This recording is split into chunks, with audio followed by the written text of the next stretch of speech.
right. Good morning, everyone. Thank you for joining us on episode 107 of Blowback, Exposing Imperial Decline. We are talking about many things today. We're going to start off just going over current events. We haven't touched on current events for a while. We actually missed last Tuesday's episode, and then last Friday's episode, we didn't really talk current events. But there's been a few things going on that I wanted to bring up and get out of the way before we started talking about other things. Let me introduce Ian Kummer, our regular co-host from Moscow. Not originally from Moscow, but he's been living there a few years. And you're working on citizenship, Ian, or? Oh, that's a couple steps down the road. Next, I got temporary residence, and then after that's permanent residence. Will be next in about 6 months. So, and Greg Rosen is one of our special guests from Chicago. He said it was 90 degrees over there, but it'll cool off soon. How's it going, Greg? Good. Good. Dust James is in the middle of his work day, as you can see, as usual. He is driving somewhere in South Carolina, and he might have North Carolina. You always say South Carolina. North Carolina. Thank you for correcting me again on that topic, on that fact. But yeah, so he might have to step away. We're used to working around that.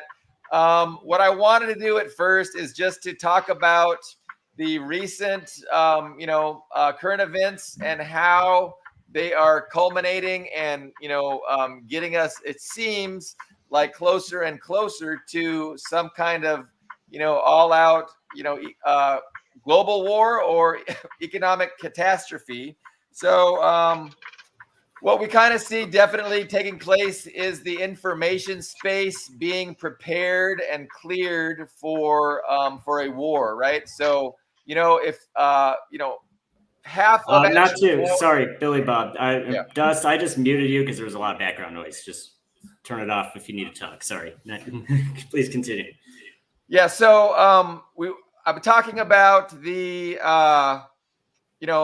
modern warfare, and probably not just modern warfare, but all aspects. Warfare tends to have a propaganda component, and the information war is a very important aspect of warfare, especially modern warfare.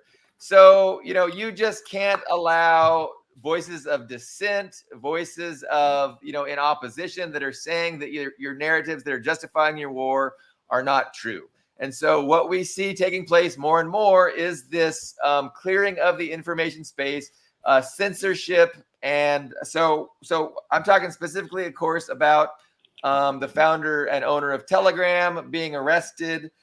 We got, Scott Ritter facing some FBI investigations and, stealing of his broadcast equipment. We got Richard Medhurst, another journalist being arrested.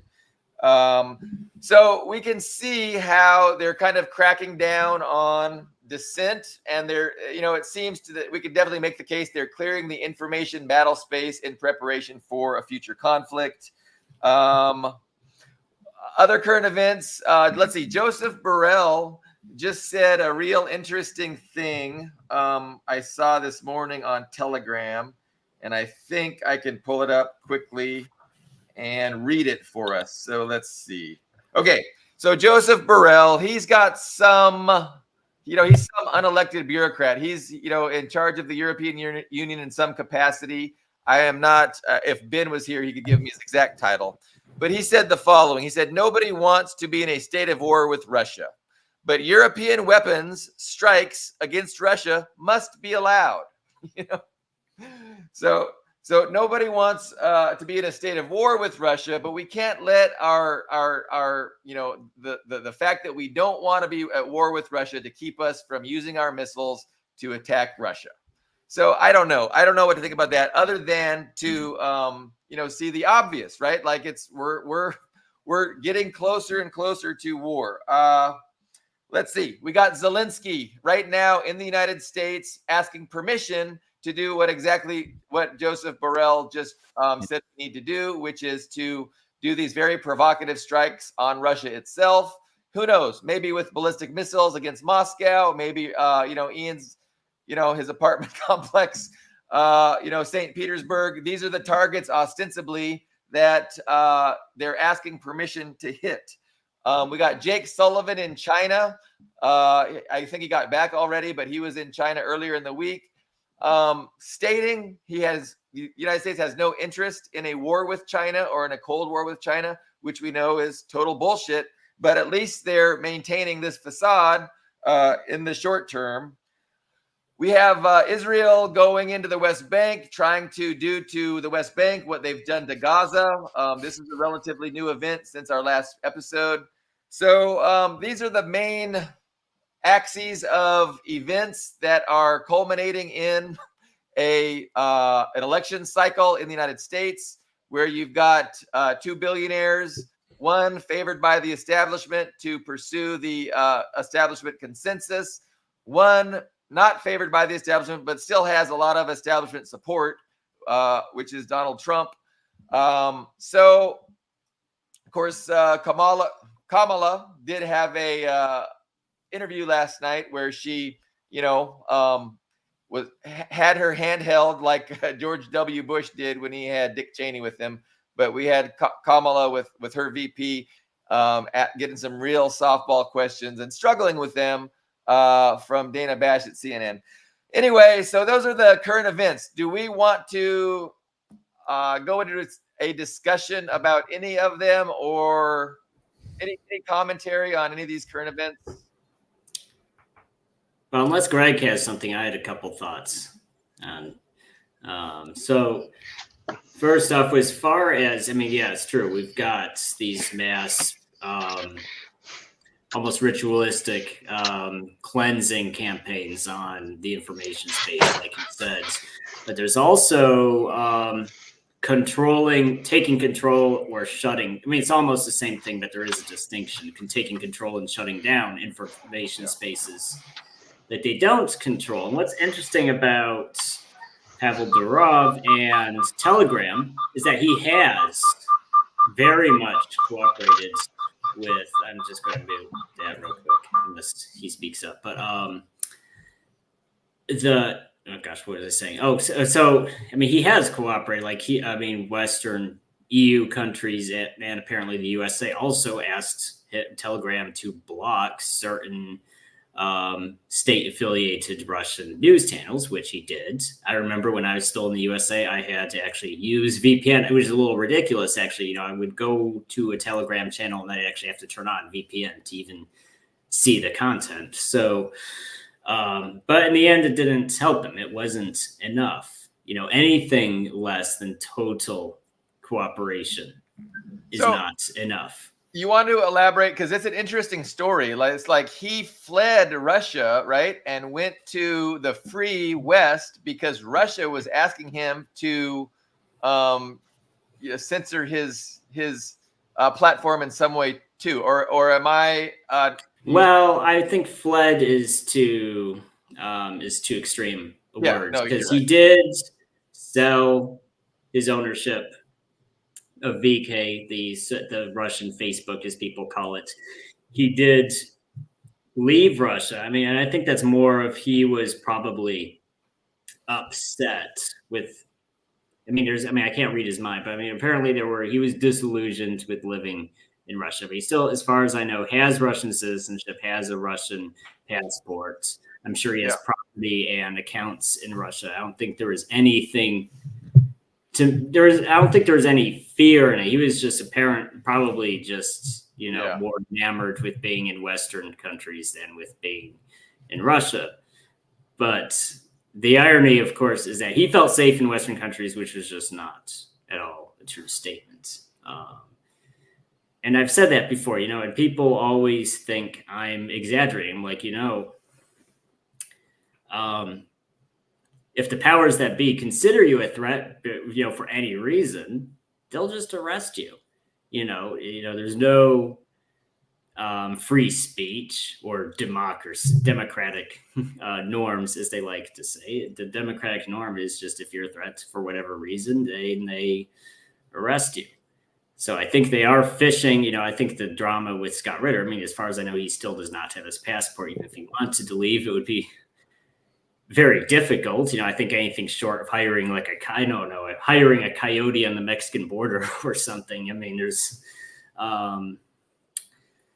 he's kind of stuck and travel. He's arrested in France. And the thing with France too is that is not new. Like, I mean, they went after, I think it was, I don't remember which, unfortunately, I don't remember which, I don't have the story in front of me, but in as early as like year 2000, France was going off after online marketplaces for selling Nazi memorabilia, like Nazi medals or, just World War II stuff. It doesn't even mean the person was a Nazi. He was just selling, German old stuff. And France was actually going off after online retailers for this. It's like, well, it's breaking French laws. Like, but these sellers are not in France. It's like, well, it doesn't matter. We're still going to prosecute you. That's kind of the mindset. So I've said this before. I think Europe actually kind of leads the way on Western, even more so than the USA, because the USA has this at least pays lip service to the idea of free speech. I do think it's actually a fair statement to say Americans have more free speech than people in the UK or European Union. But Americans end up beholden to European laws. That's the end effect, because when Facebook, Twitter, eBay, all these online websites are forced to bend the knee to European rules, an American still has to follow those rules. If you don't follow them, your account gets banned. So in the end, we're even though we're not in Europe, we're living under European laws. That's the end result. So to what end, Ian? I mean, to what end is this censorship crackdown taking place? I mean, ideally, the West, the United States, and its European vassals would embrace an approach of cooperation, peace through mutual prosperity, and win-win trade with China, with Russia. I mean, Russia and the European Union were very happy and had a great symbiotic relationship. Russia was getting closer to Europe. Europe was appreciating all the cheap energy that allowed them to have profitable businesses. And it was great, but it was bad for the United States, right? And so, NATO, of course, it was founded to keep Germany down, make sure Germany doesn't rise as a power, and to keep Russia, Russia out of Europe. So that seems to be, very effective. But so there's the interests of the U.S. imperialism, is in contradiction to the interests of humanity and to the interests of our planet, really, which is basically peace, mutual cooperation, win-win trade, and all the supposed liberal values that the Western Empire pretends that they care about, like you mentioned. Free speech, democracy, and all those things that we really don't care about. But the crackdown, do you agree with me that this crackdown is preparing the battles, the information space for a future conflict, or is it just maybe I would say a future something. I wouldn't necessarily. It could be just for internal hedging of power, or it could be an external global conflict. It could just be internally consolidating power. But I think one of the goals is homogenizing the political Western worlds. And by that, I mean, because as of right now, we're diverse. You have a diverse, if you're in France, you have a set of laws. If you're in the UK, you have a set of laws. If you're in the USA, you have a set of laws. But I think the goal here is to make it so it doesn't really, when it comes to certain political crimes, it doesn't even matter where you live. I think that's because, like I said, if you're an American and you're not beholden to EU laws,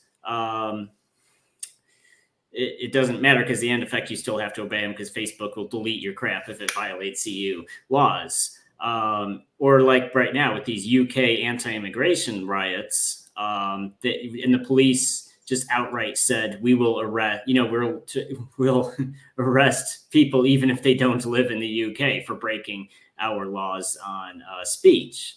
And there's actually been at least one foreign person. There was a Pakistani national who was not in the UK, living in Pakistan, and he was running a website. And it's just one of those clickbait websites. They just scrape the internet and copy paste just for clicks and ad revenue. So it wasn't even. He was just some guy who had one of these clickbait websites, and he shared some protest content that he just scraped. He as far as I can tell, he's not even a political person. He's just a dude in Pakistan, and they actually extradited him to the UK to face trial, which is amazing to me.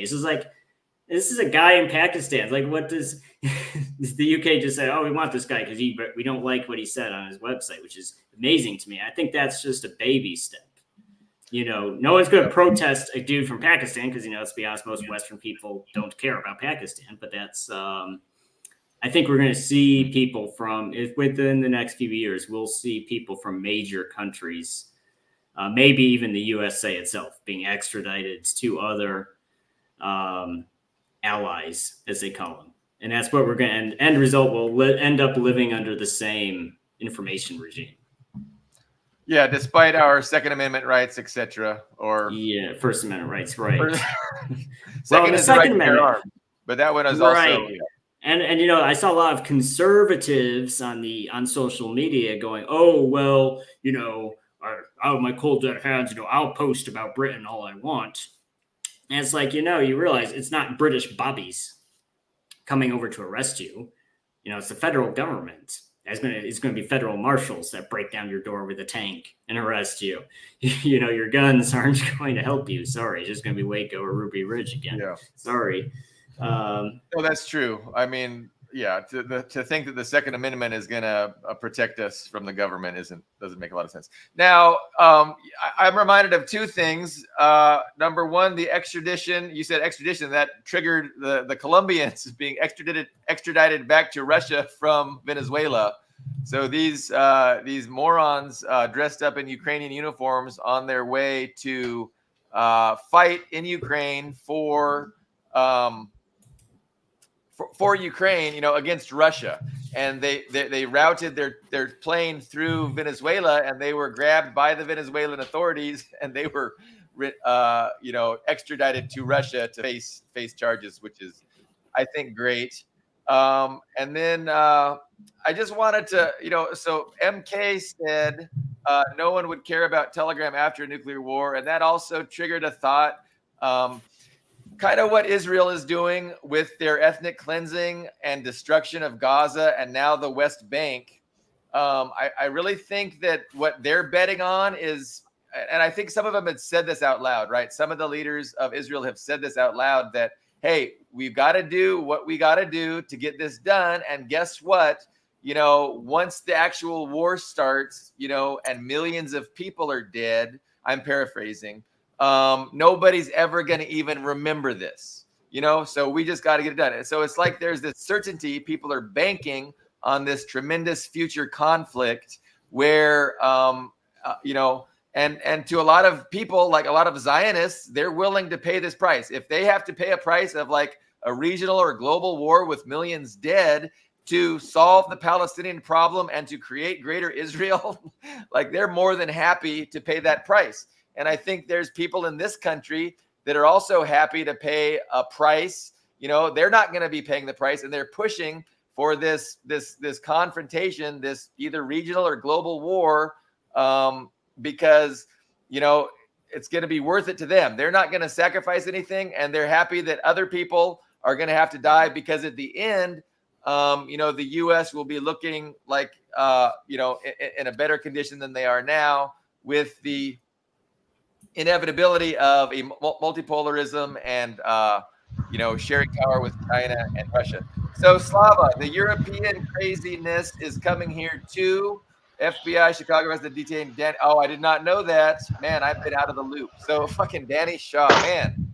No, that's he's an academic. Like, he is a literal academic. He's a professor. He teaches classes. So yeah, that is fucked up. The oh gosh, well, as far as Israel specifically, I mean, I don't want to go too far down that rabbit hole because we had other things planned for this program. But I'll just say that I wanted to add on the free speech oh. issue before we Go ahead, continue. Dust. Go ahead, Dust. It may seem like the powers that be are erratic. They allow some people to say things in certain countries. They say certain, but when it comes down to it, they want to do. They're very effective. They want to do as little as possible and maintain the narrative. So they don't mind a few people going out in the street corner, the same people over and over again. They don't mind certain spaces online. They allow it to an extent and actually attempt to manipulate it and learn from various things. Can't hear you. Can't hear. A lot of people would say a lot of people say they restrict conservatives to more of an extent, but it's always been the communists and specifically the oppressed nationalists in the United States. Going back to COINTELPRO, the Panthers, Black Radicals, we look at the Uhuru movement now. It's always been the oppressed people within the United States facing the brunt of repression, censorship, and manipulation of their organizations. They've actually, I would argue, allowed open terroristic organizations on the right wing, militias, people planning to carry out stuff. If they're white, if they're right wing, they've actually allowed it to an extent. And this has resulted in mass shootings and other things that happen. And as far as Europe, I think it's a good thing they don't allow open Nazi insignia. I wish our government was a little more, it was a little less one-sided in that regard. I'm sorry to hear about Brother Medhurst being arrested. I didn't even know that was the case. I noticed with my social media, whenever they'll allow me to post the same stuff for years. And then the second something happens, like elevated conflict in Israel, whenever the Russian intervention happened, I get Facebook shut down periodically. I get Twitter shut down periodically, and I think it's all about maintaining their hegemony. I don't see an immediate conflict, a hot global conflict, nuclear war about to break out. I don't think the capitalists are to the point of crisis of maintaining their power that they would seem that is advantageous, although they are very reckless and they're in a weakening position and it's scary and we're marching further off that cliff. But I think it might take a long time to get there. But as they weaken, I think a good example would be Ian said that things they're a little bit more restrictive in Europe, and in good ways, I think it's good that they're cutting down the right wing the same way. But at the same time, there's a reason why Europe has a bigger labor aristocracy than the United States, and they have better education, they have better medical care, they're allowed to have better unions, and I think a big reason this is because they're the imperialist peripheral vassal states, meaning their capitalists are not as strong as the global monopoly capital in the United States, meaning their hegemony is actually further at risk, and this is why they haven't had the power to destroy the Communist Party, destroy the union movement the way they have in the United States, like in the imperial core. And I think that's some of the suppression as well. In the United States, it's they allow a lot of stuff on, but the second you hurt their profits or power, they will kill you and go after you. And there's an illusion of democracy. But I figured there was a few comments to add. You guys can take it back. Okay. Ian, you're Ian's muted. muted. My microphone turned off. But I was going to say, it's a good clarification. I would add, when it comes to these militias, well, actually, the right-wing militias, I'd say, are basically in the same boat as the Islamists. You know, the FBI has been very much a solution searching for a problem. So it very often comes out, and it's actually, I'd say, the same as the Islamists when they say, oh, well, there's this radical Islam in the USA, and 99.9% of the time, it turns out it's just FBI guys going into mosques and basically trolling for somebody they can get to do something, even if they practically have to put the gun or the bomb in your hands themselves. And it's very much like 1984, or there's a 1984 spinoff called Brazil by Terry Gilliam from the Monty Python crew. If any of you have heard of that, where they basically directly insinuate that the government is carrying out false flag terrorist attacks and blaming it on an extremist group so they can basically justify the authoritarianism. I think there's an element of that going on in the USA. As far as Europe goes, I mean, they have this socialist democracy thing that they never shut up about. They always, I mean, for decades, they've been rubbing it in Americans' faces. We have universal health care, you don't. We have all these welfare programs, you don't. And I think there's several things that heavily subsidize that system. One, of course, is their I call it neo-colonialism, because they claim to end their colonies, but actually didn't. They just kind of changed the framework a little bit and gave it a different marketing campaign, but it's very dependent on those almost free resources they get from their quote unquote former colonies. It's cheap energy from Russia. It's defense subsidization from the USA. It's a lot of things. And once those factors cut off, their little utopias, I think they're already struggling. I mean, they're already howling at the energy prices going up. They're howling about the expense of the Ukraine war. I think those little utopias are going to disappear very fast in the next few years. Yeah, no, I agree. They have benefited from, socialism isn't an evil word. In the United States, socialism and communism are just synonymous with, ultimate evil. And it's not like that in Western Europe. And they benefit from being a little bit more rational in that regard over on that continent, for sure. But yeah, it's like you said, they're dependent on exploiting their ex-colonies, and the cheap energy from Russia was very helpful. And so now there's a huge economic crisis. But how can we tie this discussion in with? I'd like to add to that. I think it's very interesting. I do agree that these programs are subsidized by imperialism.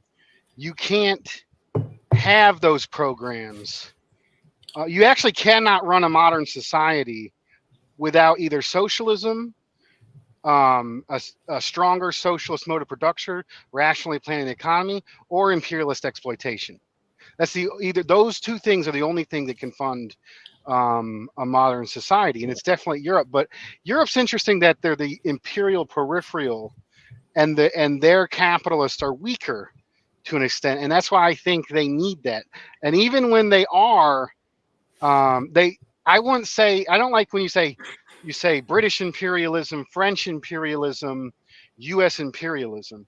If you look at the way it works out, they all have their different interests, and they compete with each other. Like the war in Iraq, the French were about the benefit from the change to the euro, and the U.S. was in favor of the war in Iraq, and the French capitals were against the war in Iraq, but they ultimately went along with it. And a key thing to say, it is the U.S. capital and primarily U.S. government that is calling the shots for the global imperialist economic system. And the Europeans are secondary in that position. So they're allowing, they're happy that, they're happy to allow a labor aristocracy as a buffer.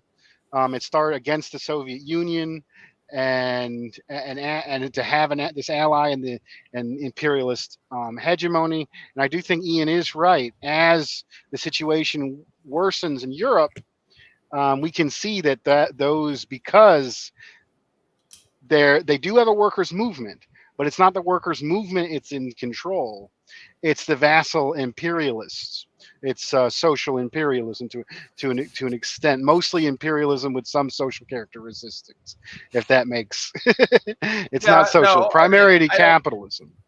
I don't think that contradicts anything Ian said, but I mean, no, I I'm agree not with you. contradicting. I'm agreeing with him and advancing what he said. But I think they will be, the second the U.S. is threatened, U.S. capital, they will throw their vassal states under the bus quicker than anybody. And you're already seeing that throughout Europe. And I would say the only way to fix it would be a workers and oppressed within Europe movement that is independent of those so-called democratic socialists. In Europe, they're ultimately imperialists, and it's going to need the people, the oppressed, the most exploited workers in Europe, with as broad coalition as possible, to fight against the entire set of imperialists in solidarity with the oppressed nations to win. But I think, honestly, it's not looking like it's going to happen. People like to laugh at Americans like we're backward and stuff. But I honestly think in the global anti-imperialist struggle, given our worst conditions and our proximity to internal oppressed nations, I actually think we have more potential, revolutionary potential in the global anti-imperialist movement, consider in comparison to some of the labor aristocrats in Europe. I would just add, it's not, I mean, yes, it's capital. I mean, it is capital, but more specifically, it's credit. It's credit, because when you look at the history of how the United States has, gotten its talons into Europe's throat, it's like, what the hell happened? Well, I mean, you can look at World War I. 1915 was the largest in all of human history, the largest loan up to that point, $500 million to France and Britain. And then again, World War II, largest loans in history.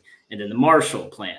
It's just, it is, I mean, I agree with Dust on that. It's going to be interesting to see, because, the Social Democrats, I mean, and their unelected little European Council is quite happy to throw their own states under the bus for American interests. They do that repeatedly. Macron has done that repeatedly. Even before he was president, he was undermining French workers for American companies. Yeah, that's why those governments exist. They exist to, have this, give the face of democracy, the face of a nationalist policy, a government of, by, and for the people. But in reality, they're, of course, just vassals of the U.S. and they're going to do what the U.S. says. And the U.S. is going to say, those people, we're happy to sacrifice those workers before we ask our own workers to sacrifice. But make no mistake, at a certain point, they are going to be happy asking us to sacrifice here in the United States as well. It's not like they care about us. They care about themselves, and they know it's better for themselves if they force all the sacrifice onto the periphery. But if they have to ask us to sacrifice, to further their interest, they'll do it in a heartbeat, because ultimately they don't represent us. They don't care about us. But we already see the Ukrainians, right, are making the biggest sacrifice on behalf of Western imperialism. And the Western Empire wants to make the Taiwanese and the Filipinos sacrifice just like the Ukrainians are sacrificing. And ultimately, I think they might be willing to, have Western Europe sacrifice. And we can already see how the United States is kind of detaching themselves from the whole Ukraine debacle and handing it off to the Europeans. Like, this is your guys' problem. The U.S. is going to now pivot to our big competitor, our big, the big problem, which is China. And so we're going to kind of detach ourselves. We're going to hand over Ukraine situation to Europe. You guys can go ahead and start sacrificing even more on that front, whereas the U.S. is going to start pivoting to China and try to get the Filipinos, the Taiwanese, the Japanese to really do some dying, just like we're asking the Ukrainians to do right now. So who knows how far off that is, or if hopefully it never happens. How do we tie all of this into the actual topic of our program, which is ideological theory and political strategy? And I know Greg had prepared some talking points regarding the history of terms and a way to understand things like nationalism and patriotism. But it's tough to tie all that in with what we're talking about. Anybody want to? Well, we could ask Greg himself. If it's his presentation. How do you think, Greg? How do you think these current events we've talked of so far tie into what you were going to tell us today?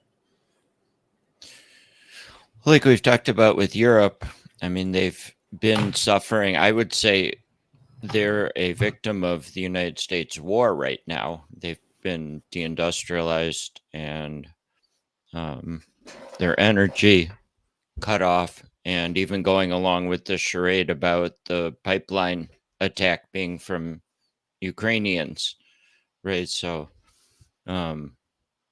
being for imperialism is damaging their economies, which is ties into patriotism, right? Because they're being patriotic right now is going along with the war that's damaging most of their economies, similar to Asia.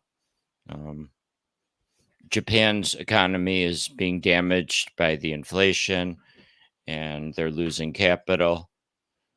So all of these imperialisms are, like we said, tied to the U.S. and arguably hurting their own people.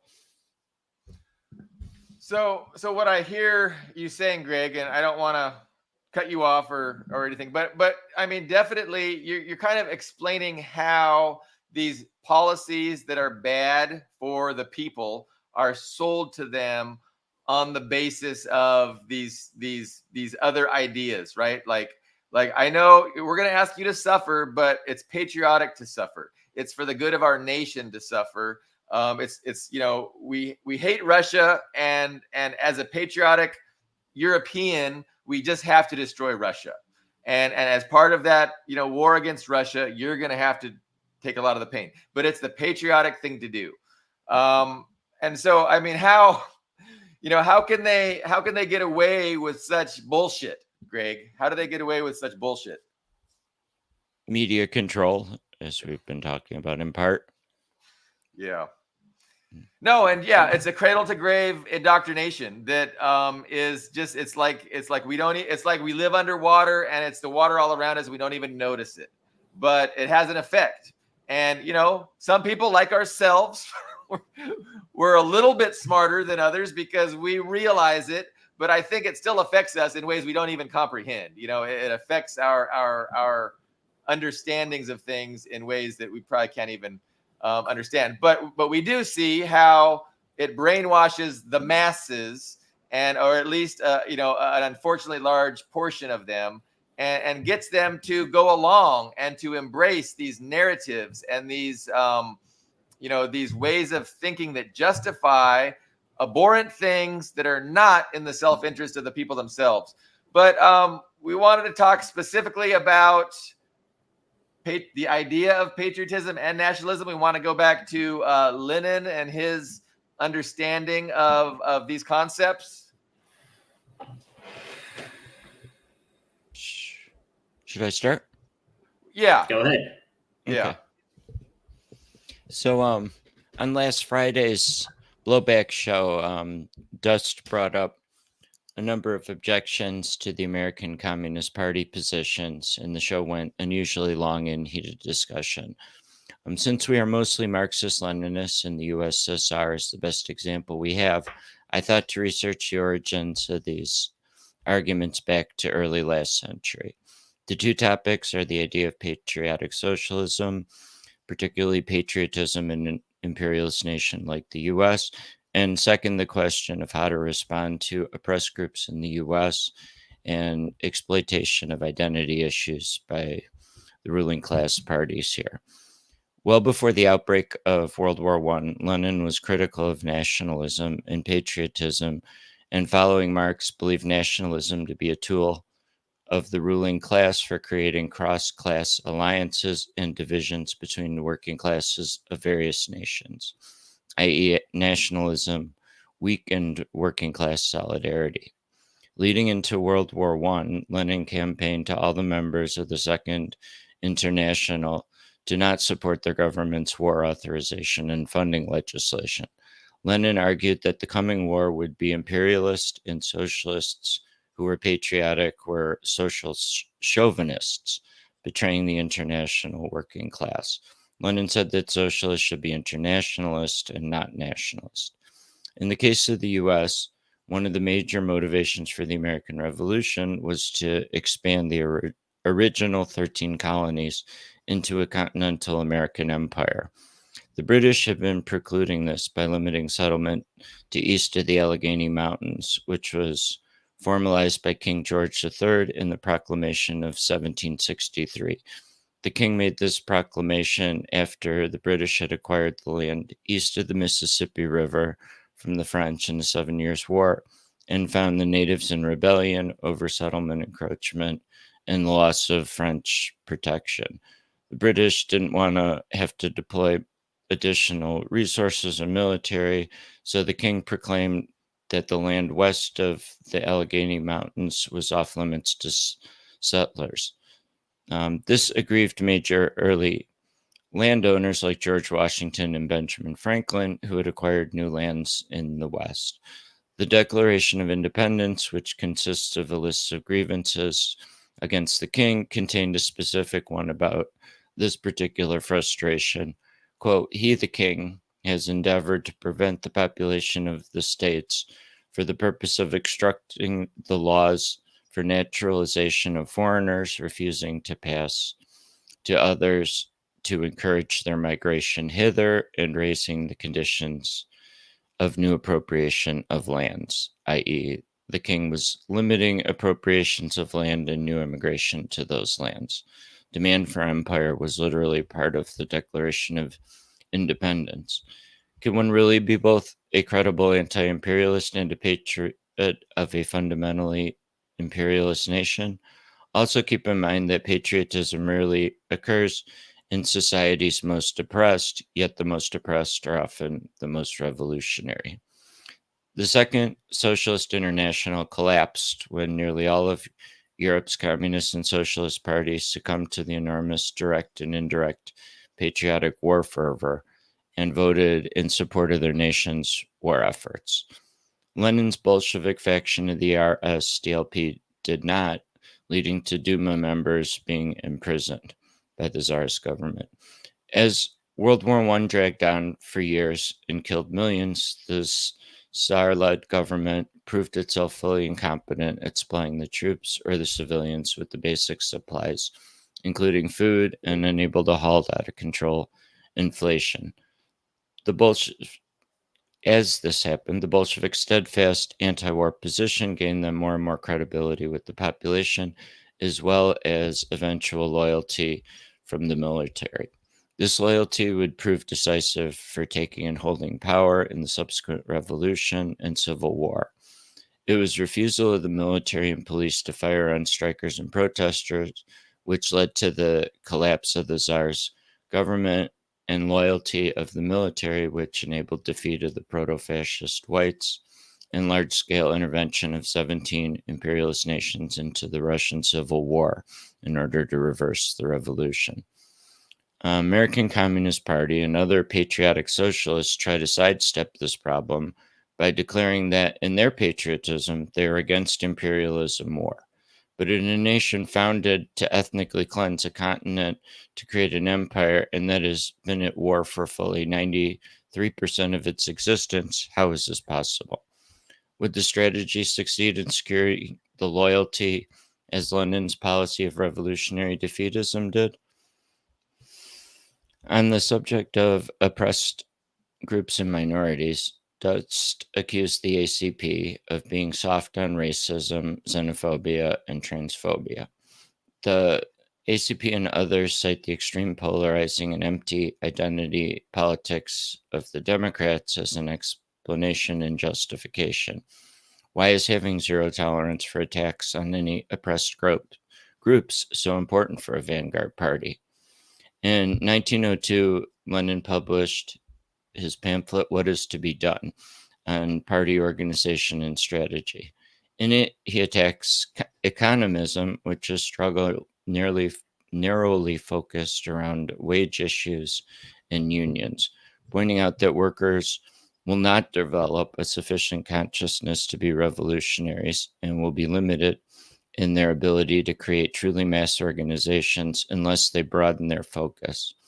In Section 3, entitled Trade Unionist Politics and Social Democratic Politics, Lenin wrote, quote, "The question arises, what should political education consist in? Can it be confined to the propaganda of working class hostility to the autocracy? Of course not. Is it enough to explain to the workers that they are politically oppressed, any more than it is to explain to them that their interests are antagonistic to the interest of employers? Agitation must be conducted with regard to every concrete example of this oppression. As we have begun to carry on agitation around concrete examples of economic oppression, inasmuch as this oppression affects the most diverse classes of society, inasmuch as it manifests itself in the most varied spheres of life and activity, vocational, civic, personal, family, religious, scientific, etc., etc. Let us examine this view from the standpoint of the opinion prevailing among all economists, that political agitation must follow economic agitation. Is it true that in general the economic struggle is, quote, the most widely applicable means, unquote, of drawing the masses into political struggle? It is essentially untrue. Any and every manifestation of police tyranny and autocratic outrage, not only in connection with the economic struggle, is not one whit less widely applicable as a means of drawing in the masses. The rural superintendents and the flogging of peasants, the corruption of officials, and the police treatment of the common people in the cities, the fight against the famine stricken and the suppression of popular striving towards enlightenment and knowledge, the extortion of taxes, and the persecution of the religious sects, the humiliating treatment of soldiers, and the barrack methods and the treatment of students and liberal intellectuals. Do these and 1,000 other manifestations of tyranny, though not directly connected with the economic struggle, represent in general widely less applicable means and occasions for political agitation and for drawing the masses into political struggle? The opposite is true.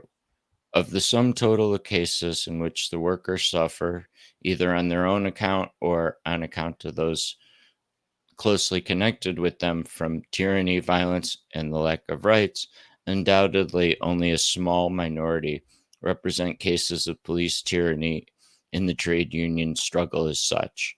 Why then should we beforehand restrict the scope of political agitation by declaring only one of the means to be the widely most applicable, when social democrats must have, in addition, other generally speaking widely applicable means? In 1920, Lenin and the Bolsheviks unveiled and updated the communist slogan to be "Workers and the oppressed of the world unite." Lenin and Stalin also developed the policy of self-determination for the nationalities. This was controversial in the early 20th century and controversial when Dust advocated it last week. The objection then and now was the possible creation of fragmented, weakened states and chaos. The logic behind the policy was to mobilize the people to participate in their self-determination and transform what was a forced colonization into a free, Association of Newly Socialist States. So in November of 1917, the first month of communist power, Lenin and Stalin issued the jointly authored Declaration of the Rights of the People of Russia, proclaiming the right to self-determination for the people living in the former Russian Empire. Here's a couple of excerpts. During the period of Tsarism, when the people of Russia were systematically incited against one another, the results of such a policy are known. Massacres and pogroms on one hand, slavery of peoples on the other. There can be and there must be no return to this disgraceful policy of instigation. Henceforth, the policy of a voluntary and honest union of the people of Russia must be substituted. Henceforth, it must be replaced by an open and honest policy which leads to a complete mutual trust of the people of Russia. Only as a result of such a trust can there be formed an honest and lasting union of the people of Russia. Only as a result of such a union can the workmen and peasants of the people of Russia be cemented into one revolutionary force, able to resist all attempts on the part of the imperialist, annexationalist bourgeoisie. The united will of this Congress, the councils of the people's commissars, resolved to base their activity upon the question of nationalities of Russia as expressed in the following principles. 1. The equality and sovereignty of the people of Russia. 2. The right of the peoples of Russia to free self-determination, even to the point of separation and formation of an independent state. 3. The abolition of any and all national religious privileges and disabilities. 4. The free development of national minorities and ethnographic groups inhabiting the territory of Russia. Why is this so important? Strategically, the right of the oppressed nations to self-determination, including the right to succeed, was a way to weaken imperialist powers and build international solidarity among the workers. As mentioned earlier, in 1817, imperialist nations invaded the territories of the USSR in an attempt to reverse the revolution. Some of the imperialists annexed parts of Western Russia, and the whites fought to keep all the territories united in a restored monarchy. The effect of this policy was that the Bolshevik-aligned parties who wanted to join the new socialist union rose up to fight both the anti-communist nationalist bourgeoisie, the anti-communist whites, and the invading imperialists who could have been aligned with any of the anti-communist forces. This happened in every part of the former Russian Empire except for Poland, which was occupied by Germany when the Civil War started. A year into the Civil War, in January 1919, Stalin published a paper called The Government's Policy on the National Question. In it, he stated, "A year ago, even before the October Revolution, Russia as a state presented a picture of disintegration. Side by side with the old boundless Russian Empire, there was a whole series of new small states, all pulling in different directions. Such was the picture. The October Revolution and the Brest Peace deepened and furthered the process of disintegration. People no longer spoke of Russia, but of Great Russia. The bourgeois governments formed in the border regions were imbued with hostility towards the socialist state government in the center and declared war on it. Parallel with this, there was undoubtedly a very strong urge on the part of the workers and peasant Soviets in the border regions for unity with the center, but the urge was swamped and later suppressed by the counter-trend of the foreign imperialists who had begun to interfere in our foreign affairs. The Austro-German imperialists took this lead and skillfully exploited the disintegration of old Russia, plentifully supplying the border governments with all they needed for their fight against the center, occupying the border regions in certain parts and generally contributing to the complete disintegration of Russia. The Entente imperialists had no wish to lag behind the Austro-Germans and adopted a similar course. However, since the policy on the nationalities had created strong fighting communist movements across the empire struggling to join the new union, Stalin noted that the imperialists had shifted tactics, stating, "Again, the enemies of the Soviet government did not fail to accuse it of making another attempt to dismember Russia.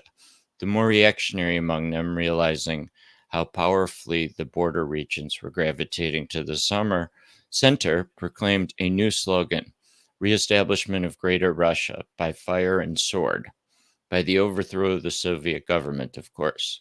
The Krasnovs, the Denikins, the Kolchaks, and the Tchaikovskys, who only yesterday had been trying to break Russia up into a number of separate counter-revolutionary hotbeds, now suddenly conceived the idea of an all-Russian state. The agents of British and French capital, whose political instinct cannot be denied, and who only yesterday were gambling on the disintegration of Russia, now changed their play so abruptly that they formed not one but two all-Russian governments simultaneously in Siberia and in the south. All this speaks convincingly of the irrepressible gravitation of the border regions to the center, which is home and with which the home and foreign counter-revolutionaries are now trying to exploit. In the end, all the regions of the former Russian Empire, excepting Poland, Finland, and the 3 Baltic states, joined the voluntary new association. The policy on self-determination for nationalities was not a recipe for the breakup of the nation, but the basis for a new voluntary union. As Stalin said, allowing for self-determination, including secession, wound up creating, quote, an irrepressible gravitation of the border regions to the center, unquote, and the formation of Earth's largest nation. I'm done. That was a lot, Greg. That was a lot of content. So, and I'm trying to apply it to our conversation last Friday, and to the modern context, of course. And honestly, it's a struggle for me to have any clear understanding of how I'm supposed to do that. So I know I would like to get Dust's thoughts on how the history that you kind of shared relates to our conversation on last Friday, and how it relates to what our approach should be to these issues today. And maybe I should have paid closer attention, and I should understand exactly where you were, the implication of your explanation. But honestly, the implication escapes me. So I mean, generally speaking, as communists, we should not have any bigotry. We should not have any tolerance for bigots or bigotry against marginalized and oppressed people. I don't, but that's not anything I don't think I share with other communists, right? I think as communists, we all understand that. I think we can get in the weeds when we talk about, if we say that bigotry is, not allowing. Well, okay, I don't even know if we want to go down that road. So let me throw it to Dust, and maybe Dust can articulate, better how he thinks that what you were saying relates to our conversation last Friday, and relates to what our approach should be strategically, if not morally. I missed the end of the conversation. I had to get a phone call, so I'm not sure what was said as the conclusion. Although I do have some responses to the beginning and other parts that I did hear. If I would ask Greg, if you had to say a few sentences of a conclusion of your presentation to reiterate and maybe help Billy Bob understand, what would it be? What is the takeaway from the presentation you'd like us to have? is that the policy on self-determination wound up creating a stronger Soviet Union, in that it mobilized all the different parts against the national bourgeoisie as well as the imperialists and the whites. Yeah, And- that's exactly. Oh, go ahead. Yeah, no, I mean, last, I think, time, there was a lot of talk about the chaos that would be created if you talked about a Black South or a native nation. And Stalin's point was that the national determination led to a stronger, self-determination led to a stronger, not a broken nation. Yeah, I agree with your points, and I harp on the same position. But I think I could explain it further that, Marxists are looking for contradictions within the imperial society, meaning things that come into conflict with each other and push history forward. Things that make the current system ineffective and weak to a certain point. And there is what Stalin argued is the main contradiction of the oppression of workers. But actually, he mentioned three main contradictions in the Foundations of Leninism. The oppression of workers is one of the main, the oppression of oppressed nations, and then some of the contradictions amongst the imperialists themselves. And I think there's less of a point now because we're coming off of, they were just coming up. Remember, they were just coming off the World War One and about to go into World War Two. So that was definitely more then. But I think the main two now are definitely the oppression of workers and oppressed nations.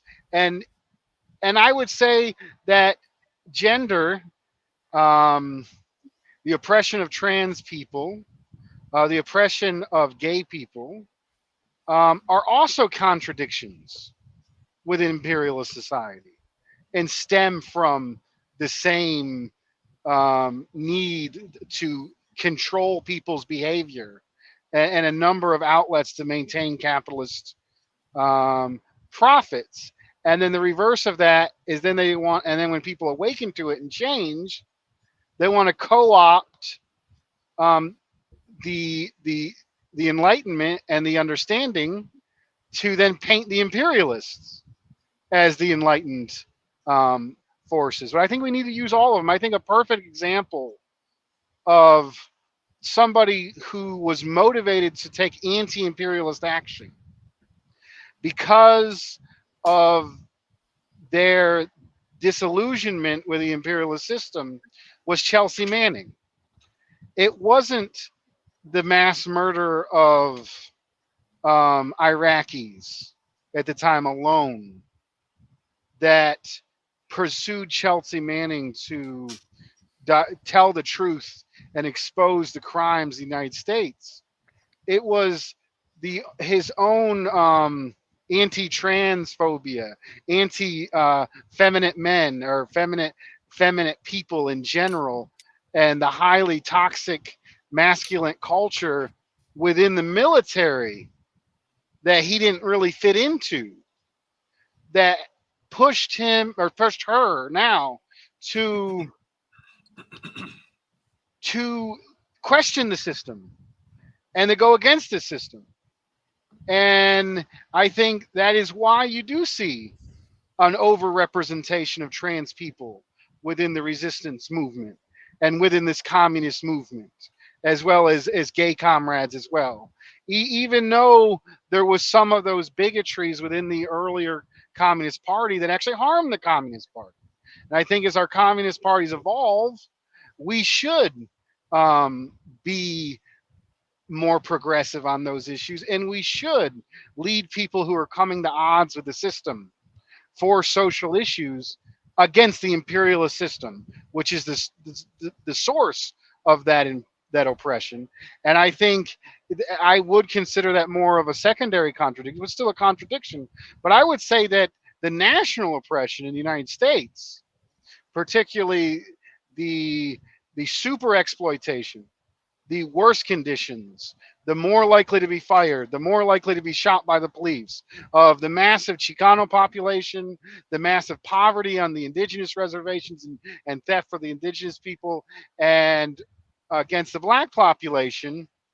If you look at it even in regard of class itself, if you look at the poorest, most exploited people, oppressed people are so overrepresented, and it's specifically racism and national issues that are holding them back, in effect holding our entire class back, that is a major contradiction.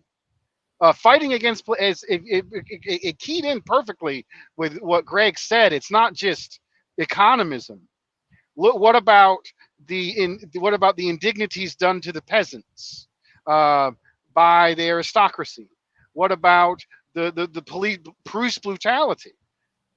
Police brutality against Chicanos and black people in the United States, and the fight against that, and the fight against those indignities of being told you're less, and you're not as good, and you deserve to be economically exploited, is not only a major social but a major economic contradiction that needs to be organized along for socialist revolution. So it's not, as Billy Bob would say, simply we should morally avoid bigotry, and it has no place, but we need to actively be on the opposite end and champion these issues in a direction that is against the imperialists and not for the imperialists.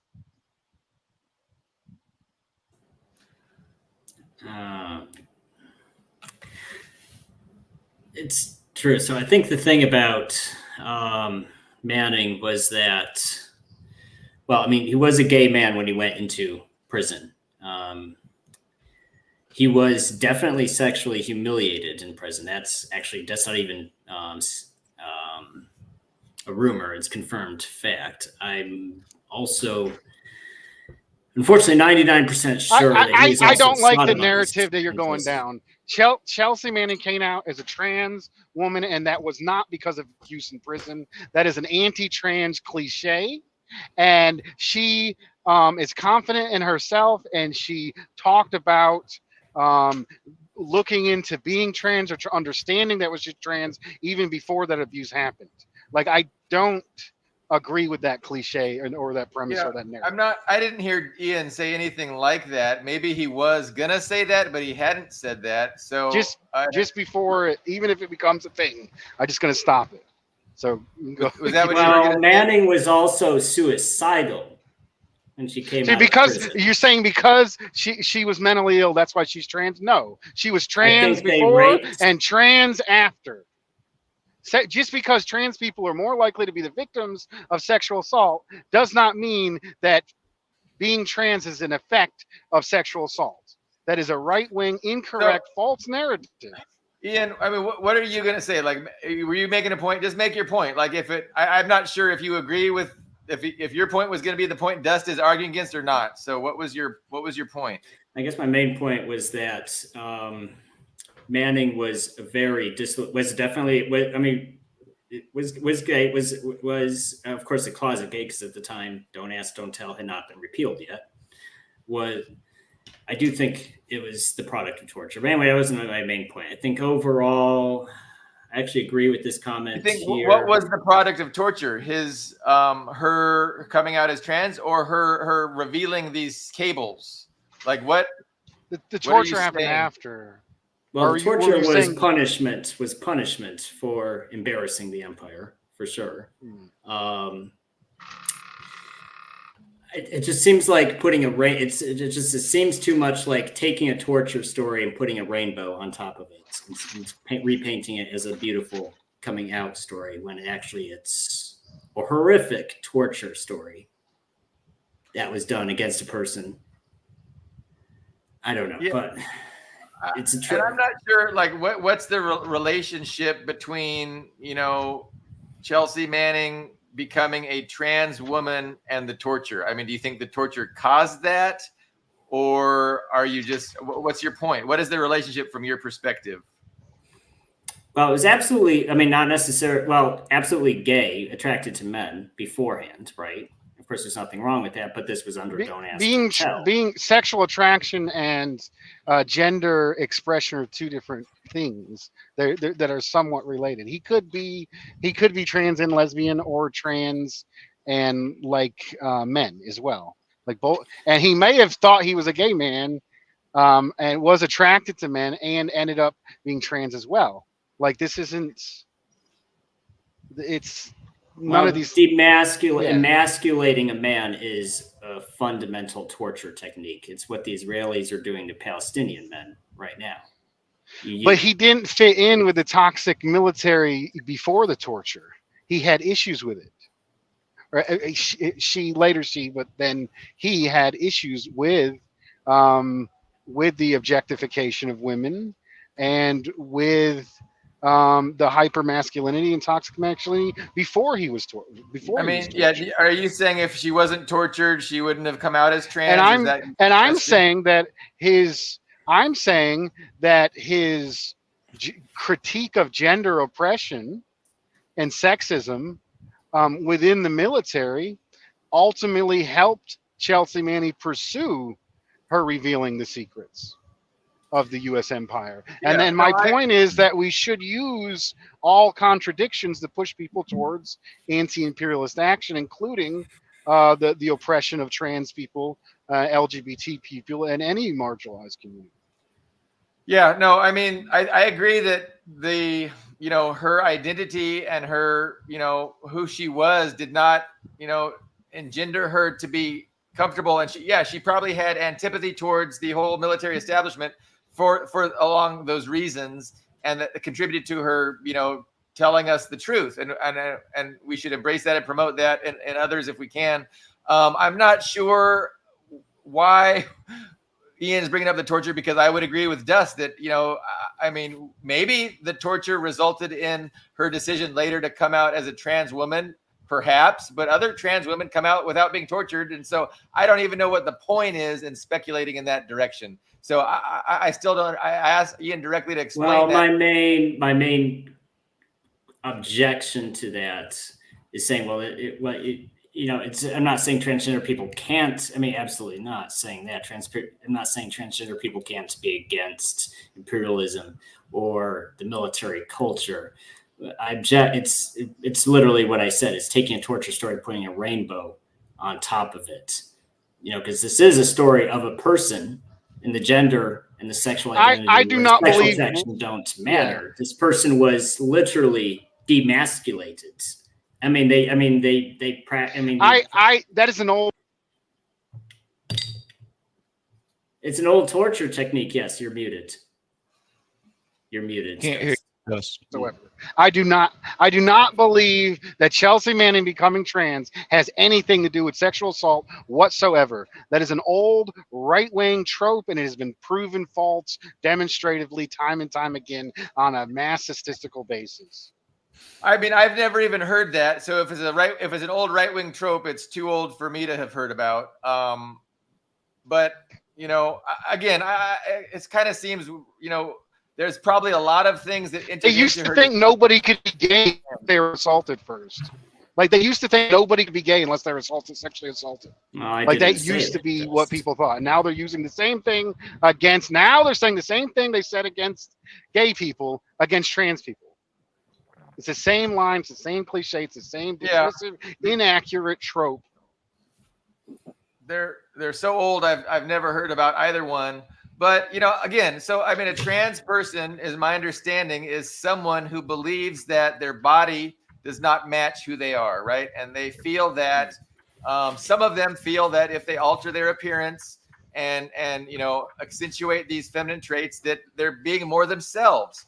And like, to me, like somebody that has to deal with that kind of an internal struggle, we don't need to have bigotry towards. Like, obviously we need to embrace them and support them and help them be the best people that they can be, but then we get into what does that mean in reality and within society. And then we can have extremists saying, well, that means that we have to do all these things as a society, gender reassignment surgery, puberty blockers, And that's, and I think that's where people can agree to disagree on, but we all ought to agree that, these people that struggle with these issues deserve support, respect, and to be treated, just like everyone else.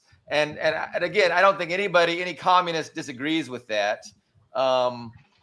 Or at least they wouldn't disagree with that. I mean, they might have some internal bigotry that they're dealing with, but they're at least smart enough to say that, yeah, of course, these people should be treated with in a humane and supportive and respectful way. But yeah, can we hear Ian's view? Somebody's asking.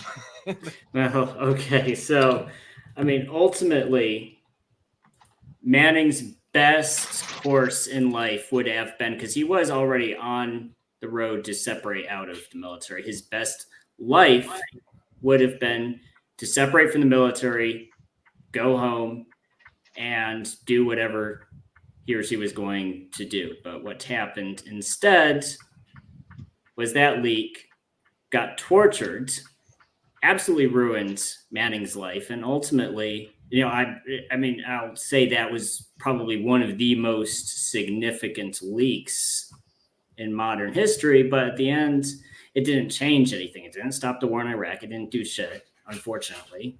I mean, it's terrible to even say that, but it didn't do shit, but it ruined Manning's life.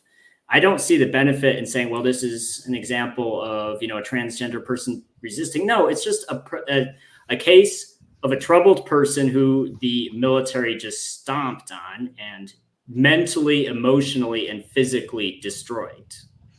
That's ultimately, there's no rainbow at the end. There's no touching element to it. It's just a person who is tortured and mentally and emotionally broken. I mean, she's a symbol of resistance. I think I'm going to go with Billy Bob. Like, you could say, oh, but that didn't end imperialism. That didn't end the war. Like, what do you think war is? There's hundreds of people shooting at hundreds of people, and some of them die, and the war continues. You make gains, you make retreats, you make withdrawals. But yes, that was that being exposed on that basis added to the global consciousness of the anti-imperialist movement. Yeah. And it was a victory overall. Chelsea's sacrifice. He's a hero. Wasn't made in vain. Yeah. But okay, we can agree to disagree on that point. Okay. If we're not going to moving on. But to say, I mean, I think as far as the overall point on nations, oh my gosh, there's been so many comments since then. Let me see if I can find it. Okay, this comment from MK. Honestly, I think the USSR is saved by Slavic triunity. That's a reference to Russia, Belarus, and Ukraine.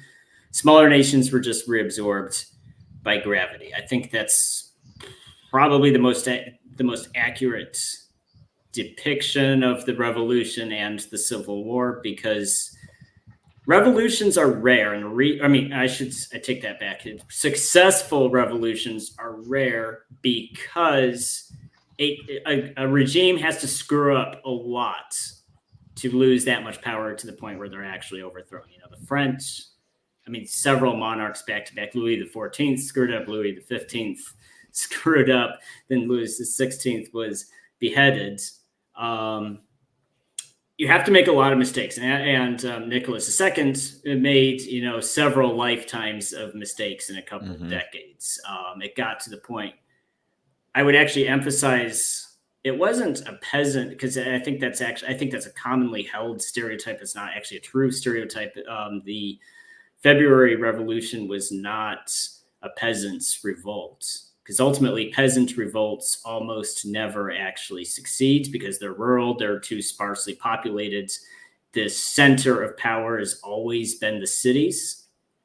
And it came to the point, it was an urban revolution. It came to the point where Petrograd at the time is where it came to the point where even the capital city of the Russian Empire had bread lines and food shortages. That was how severe their economy had deteriorated under the war, where they just had enough. And they rebelled against the seat of power. And I think the final nail in the coffin was the fact that he was not even there at the time. He was playing soldier Right. at the front,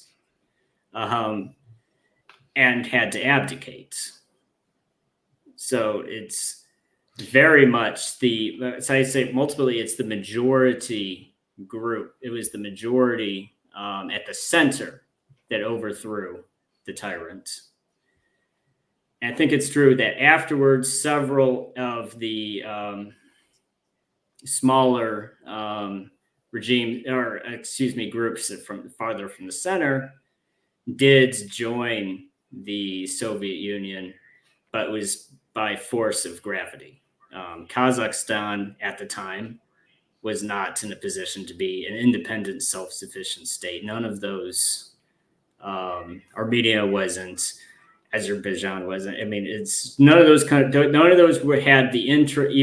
I don't think any of them even really had the interest in being independent states. What were these impoverished provincial territories going to do if they separated from the Russian Empire? So it was, I think, it's a true statement to say that the Civil War was resolved by Russians against other Russians, and these smaller nations gravitated towards the winner. Not to say that I'm not by any means dismissing people who participated in the war or saying the contribution was meaningless. No, definitely not. But it was just those other states that ended up joining the Soviet Union as those semi-sovereign states were going to join whichever side won. I think ultimately it wasn't the deciding factor. It wasn't the deciding factor in the Civil War. So that's a little bit of pushback against, Greg's explanation for why this is the best strategy and this is the best approach towards the, the sovereignty of these smaller nations. I don't think. Can you hold on one sec? Yeah, go ahead. Okay, so I wanted to mention, somebody was asking where Ben and Carlo are, and I forgot to mention at the top of the show. So Ben is immersed in an actual money-making endeavor. His actual job is just has him really submerged. So he is too busy. We'll just say he's on assignment. Carlo also, back issues, some back pain, some hospitalizations, but both we hope to have back. And so it's definitely not because they don't want to be here or because we don't want them here. It's just, they're struggling with their own things right now. One is work and then one is health issues. But yeah, we hope that they're back. I mean, I'm hoping every episode they're back, but maybe Tuesday if we keep our fingers crossed. And then somebody was asking Greg's view on the trans issue. Maybe put that off to later. Yeah, that could be a rabbit hole we could go. Well, I just gave my view and you had given your view. I think about, it was specifically related to, Chelsea, but just back on the Civil War, though, I think in every of the republics except Poland, there was a Bolshevik aligned movement that took up arms. So, I mean, I'm not sure how to weigh, the gravity versus that, but there was fighting, I believe, everywhere. Yes. I wanted to add that I don't think he is understanding Stalin or me and Greg's position adequately. Like he's saying it was primarily the Russian proletariat or primary Russias against Russia that ultimately led the revolution, something about the peasants being the exterior. And I don't think Stalin would necessarily disagree with what Ian is saying there.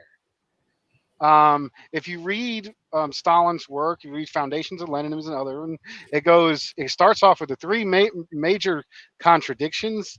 One of the primary being workers against capitalists, and then it goes and lists all the other contradictions. It says the women, like Lenin would talk on the women question, the national question, and what he's basically doing. He's not saying one is the main issue.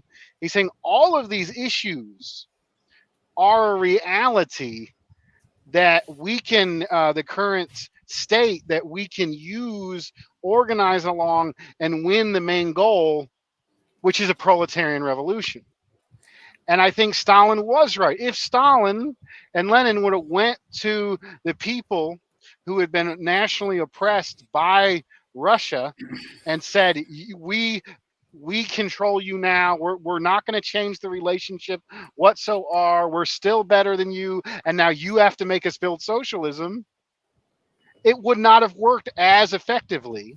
And I do think It Stalin's... wouldn't have been socialism either, Dust. That wouldn't have been socialism. Yeah, I do think Stalin's understanding on the national question, regardless if it was the key issue that made the revolution or made the revolution successful, did strengthen the Soviet Union. And I believe it did maintain it longer, and I believe it was a key issue that ultimately led to the World War II victory.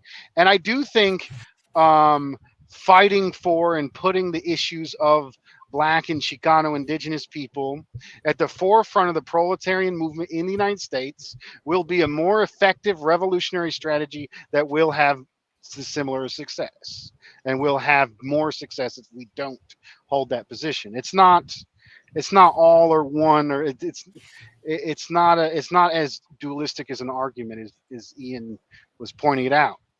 And ultimately Stalin would agree with some of the points, and I agree with some of the points Ian made. So you see groups like Midwestern Marks that they have an outreach more to white Midwesterners. You kind of see them as having an outreach to white people first, whereas they're doing the wrong thing by calling themselves Midwestern Marks and talking to others. Nothing wrong with Midwestern Marks. There's nothing wrong with organizing white people or Midwestern people. Yeah. But it has to be for the interest of the entire proletariat, meaning white people need to be organized to fight police brutality, and that needs to be one of the main issues. And Midwestern Marks doesn't do that. No, they downplay Trump's racism. They downplay fascism.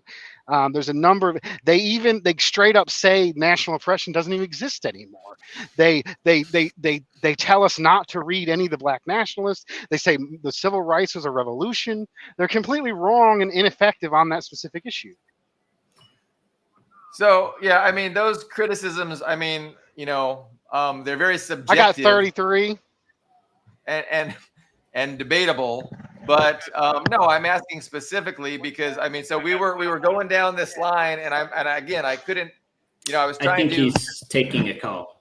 Oh, that's fine. Yeah, no, I mean, he doesn't. I'm picking up a load. You guys go ahead. I was gonna say the thing about Stalin is so I got a couple thoughts on that. So first, I think Stalin was picking up the towel where Lenin dropped it. I mean, not to say Lenin deliberately dropped the towel. He had a stroke. I don't think that's some personal failure. But I think Stalin had to, and I've read some of his letters. Like he published some letters he wrote to university students because, university students could correspond with Stalin. With the Secretary General of the Soviet Union, and some of them were very radical, some of them not so radical. But they're young students, and they would write to him. And it's clear from his letters too. I think ultimately what Stalin did is he had to take the revolutionary ideals of Lenin's leadership and the original Bolsheviks, and he had to rationalize it and apply some common sense to it. And I think so. The critics who say, well, Stalin watered down communism, and he was a traitor to a lot of these Trotskyists and those types of people say that. I think what he really had to do is he had to make certain concessions, and he had to create a workable system. And I think that's also commonly, like I read Nadia Krupskaya's book, her biography of her husband, Lenin. I think what's frequently misunderstood about Russian communism is that Russian communism isn't just piggybacking off of Marx. So they took Marx, this German guy who had primarily a critique of capitalism, and they Russified it. In fact, in the opening of her book, Nadia says, she was a disenfranchised, for those who don't know, she was a disenfranchised aristocrat, there's a lot of those in the Russian Empire, just aristocratic families who had no money. So she felt she looked at her own situation as a very poor aristocratic family. She looked at the people below her, of course, and she felt very angry. But it was just direction, and she herself said that it was directionless angry. They were just angry at the system. They saw it was a rotten and weak system. It was a very unfair system, and they were angry about it. But it was just anger. They had nowhere to go with it. And then she said when she read Marx, and that's actually a funny story because when Das Kapital was translated into Russian, it was actually allowed by the government censors because they just looked at it as like, this is the most boring book I've ever read in my life, and allowed it. The censors actually allowed it in the Russian Empire at first. Mm-hmm. And they said when she read Marx, then that connected all of these thoughts that they kind of already had and gave them some purpose, and it gave them a direction they could take it. So I think with Lenin, it's accurate to describe Leninism as Russified Marxism.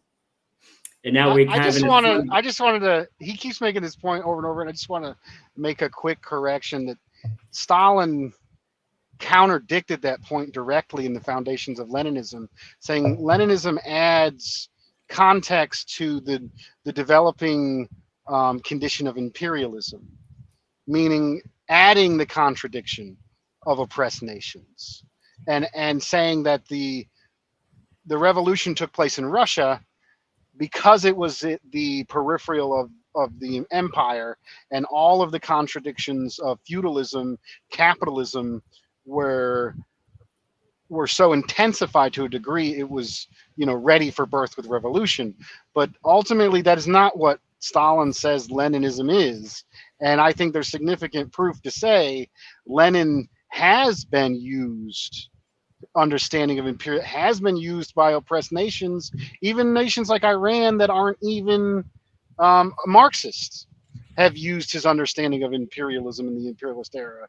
And that is what Stalin said Leninism was. Now you can disagree with that, but I think there's plenty enough evidence to say that Stalin was correct in saying it was more that from their experience in Russia, they found out something about imperialism on a global level that was a universally usable information for revolutionaries.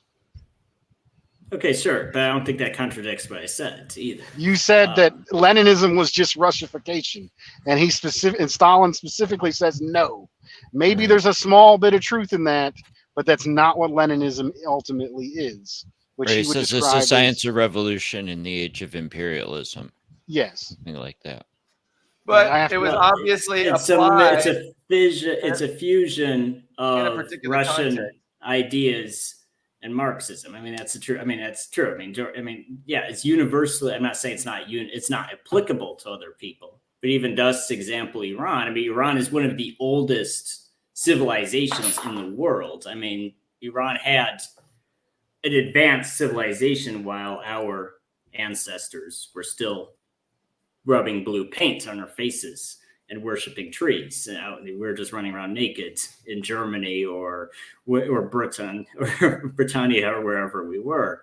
I mean, of course, Iranians are going to look at Marxism and apply it to their own cultural norms. I mean, of course. Yeah, I didn't feel like I needed to object to what Ian said. I mean, Lenin applied Marxism to Russia just like Mao applied Marxism to, China, and then Castro applied Marxism to Cuba. I wasn't sure he was saying anything I disagreed with, but and then Dust's point, I also agreed with Dust's point, and I, agreed with Ian that I don't see how Dust's point contradicted Ian's point.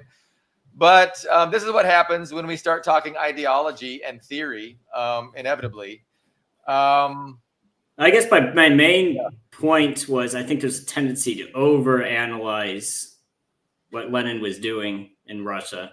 And I think but we're missing the main lesson was that Lenin and that first generation of Bolsheviks, they applied those ideas to their own situation. So Western communists needs to do that themselves rather than overanalyze what worked in 1917 Russia. Say, okay, what is valid in Marxism and Leninism, and how do we apply that to our own situation? Because Yeah. what is happening in 2024 America and Western Europe is not, in Eastern Europe and Central Europe, Right. is not And the I same think- as 1917 I Russia. think we could probably all agree that that's an important point and a true point, and that that's what Marxism-Leninism is, right? It's the application of this understanding, this way of thinking, this understanding of history to our current situation in order to achieve progress. And in order to achieve progress, we have to understand the obstacles to that progress, which are really the oppositional interests of the wealthy elite, a class, the ownership class. So, but I would argue that the national question in the United States is more applicable to our revolutionary situation than it was in the Soviet Union. Like, we have entire masses of the population that are nationally oppressed. If you look at poverty on a map, you can line it up perfectly with 5 oppressed regions: Appalachia, indigenous reservations, the Southwest, and the Black Belt. Like, this is more applicable in our certain context. It's not. I'm not bringing up old stuff. I'm applying their science correctly to real conditions here in the United States. Yeah. So, I mean, one of the things I push back against Dust on is his statement of fact, his affirmation of faith that in order to succeed, we have to, outreach to the most marginalized and oppressed first. And so my problem with this statement is it doesn't really say anything. It's kind of arbitrary. It's kind of meaningless in any concrete way. And it can be used, that statement, this is, hey, I'm saying this is true, and nobody knows what this is.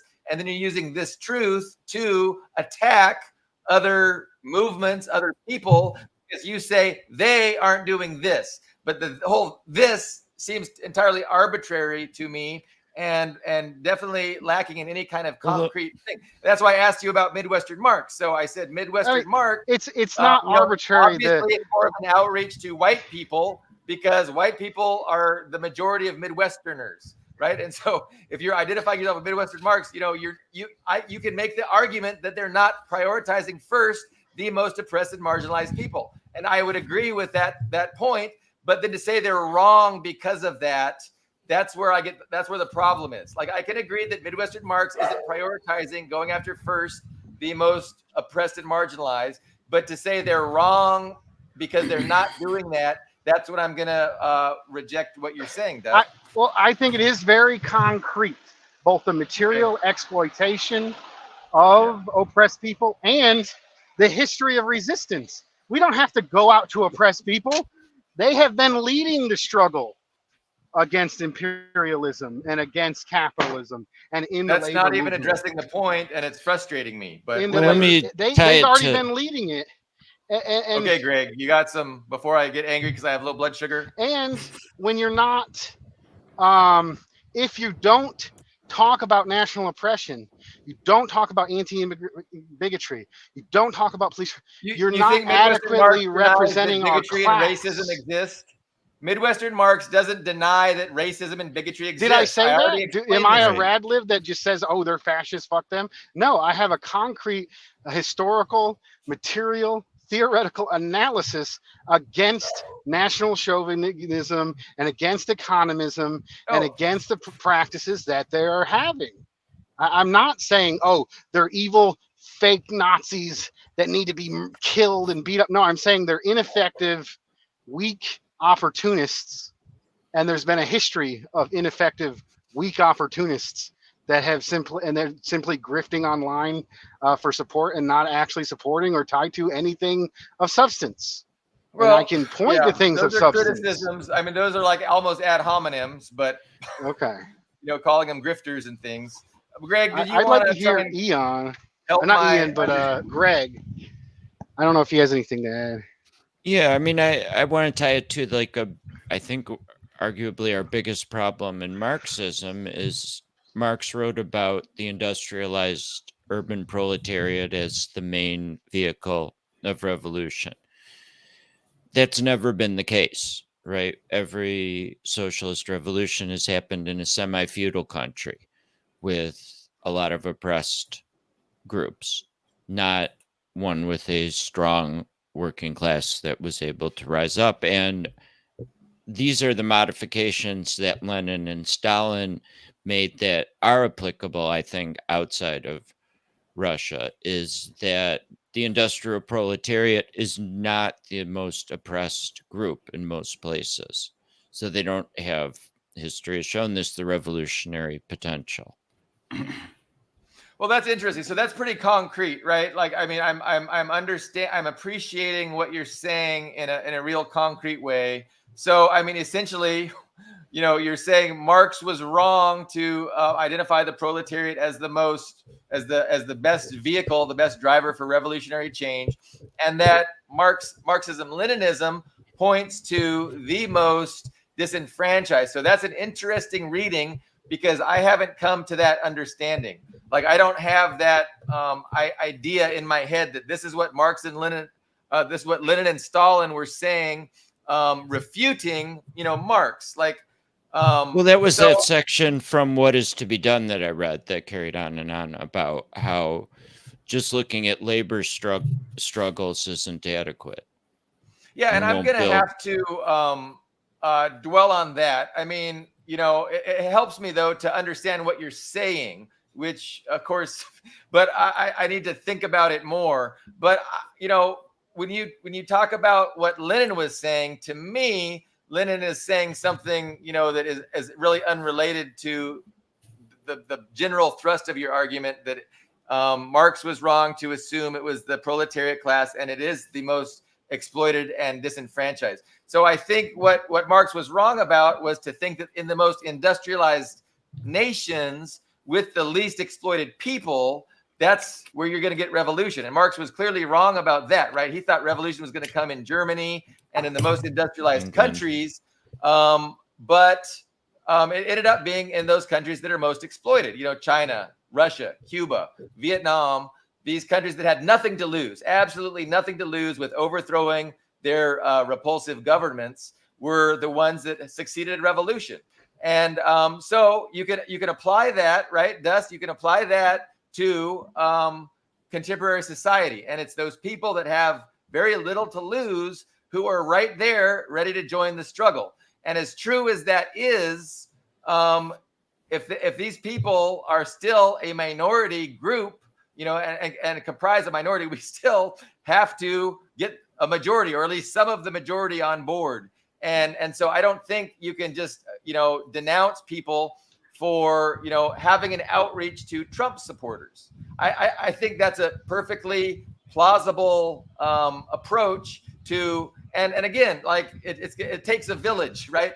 Like, everybody has to do something, and some people do other things better. They can outreach to these people. Other people can outreach to these people, and to just, you know, to dictate to everyone, you must do it like this, I think is misguided and hubristic. You were so close. Go ahead. Okay. You were so close. You almost got there. Yes, I mean, that is exactly what Leninism is, and Leninism, why it applies to the United States. And we're not saying you can't bring in the petty bourgeois. You can't bring in people who are disassociated and drawn to the Trump manipulations. We're not saying that at all. But we're saying that national oppression is a key part of imperialism, and anti-immigrant bigotry is a key obstacle in the fight against imperialism. You cannot downplay that whatsoever. And also, I'm okay with appealing to everyone. Downplay. What does downplay mean? Downplaying, saying we're less racist than we ever before. We're less This is stuff Midwestern Marxists. We're less racist than we ever been before, and migration is primarily a mechanism, maybe on a social basis, but the institution of national oppression is more profound and intensified than ever before. Black people are being killed in higher numbers. Black people are more poor than they were before. Like, if you look at the material basis, national oppression and part of the social. I'm not willing to concede those, so the social thing has transferred. Okay, there's not direct There's not in direct and open segregation. But if you look at the civil rights advancements, there's arguably now simply neo-colonial, more advanced superstructures that are better maintaining and more intensified national oppression and exploitation of oppressed internal people. And it will be, and it will and has been the most exploited. And it continues to be. What I think what these people are doing and why they want to outreach to Trump supporters, why they want to downplay and not talk about the importance of racism and fascism is because the middle class will always have more Patreon dollars, will always have more time to view, and it's not gonna, like, they can continue to do it and it's fine, but if they want to break off from the CPUSA and then claim to be the legitimate representation of the American communist legacy and acting in a way that is obvious to anyone who's actually organized, actually has roots and ties to the early forms of communist and communist theory within the United States, is absolutely absurd. It's frankly insulting what they're doing to anyone who comes from that background and has done that work. Yeah. I just wish any point you've made that I've agreed with would justify that perspective. Because like I totally reject that perspective. And that's you mind reading, right? That's you mind reading these people and knowing I see their policy. I read what they say. I can tell you what they're saying and how it's wrong and how it negatively affects trying to do anything. But yeah, I mean, and I've done it. You know, I'm not convinced, right? I've read them. Okay. I've watched That's their, fine. You know, and you I've might be short-sighted on that. You might, I mean, yeah. I don't. All I can tell, I think the best thing for you to do is to go out to demonstrations and support the labor movement in your area. Go out to May Day and see the people that you see there and talk to them and get outside of these influencers online. And I think that's probably the best advice I can give you. Because my basis is based off of organizing, based off of studying theory with legacy organizations. And I think that would be the best thing for you to experience those struggles and take part in talk with different people.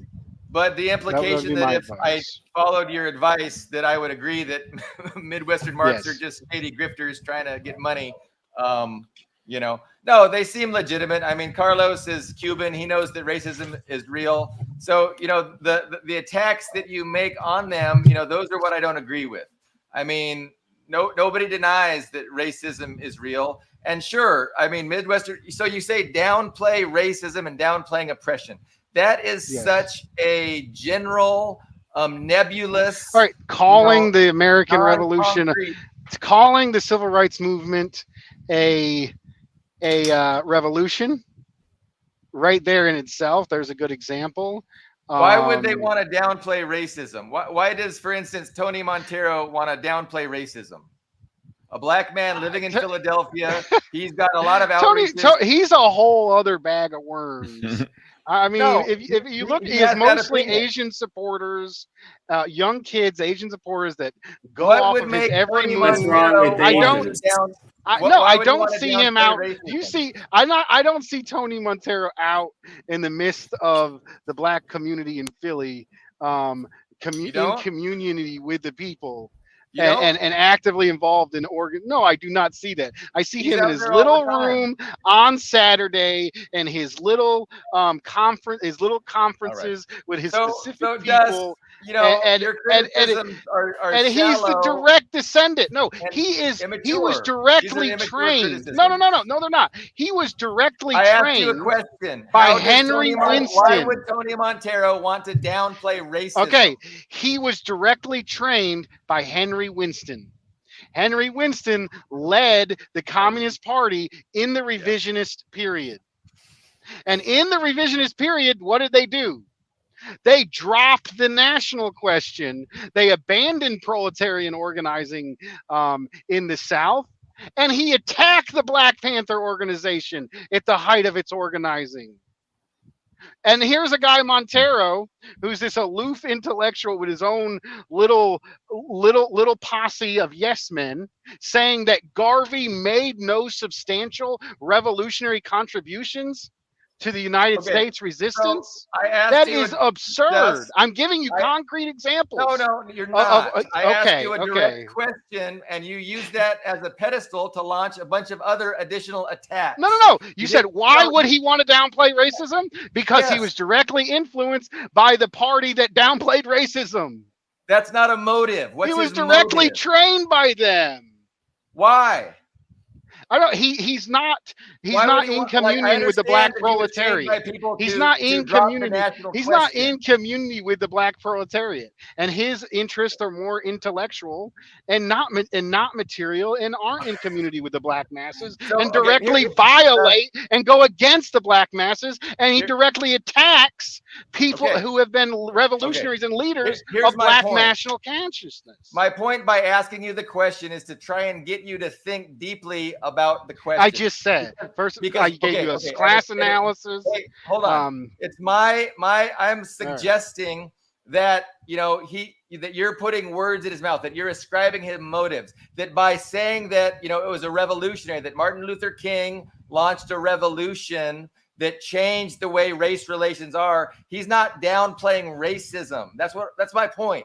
You equate these two things as the same. And you're saying because he does this with MLK, because he has this conception of things, that's downplaying racism. And what I'm saying is you're using two different things. You're saying a negative thing, downplaying racism, is the same as his theoretical framework of understanding history.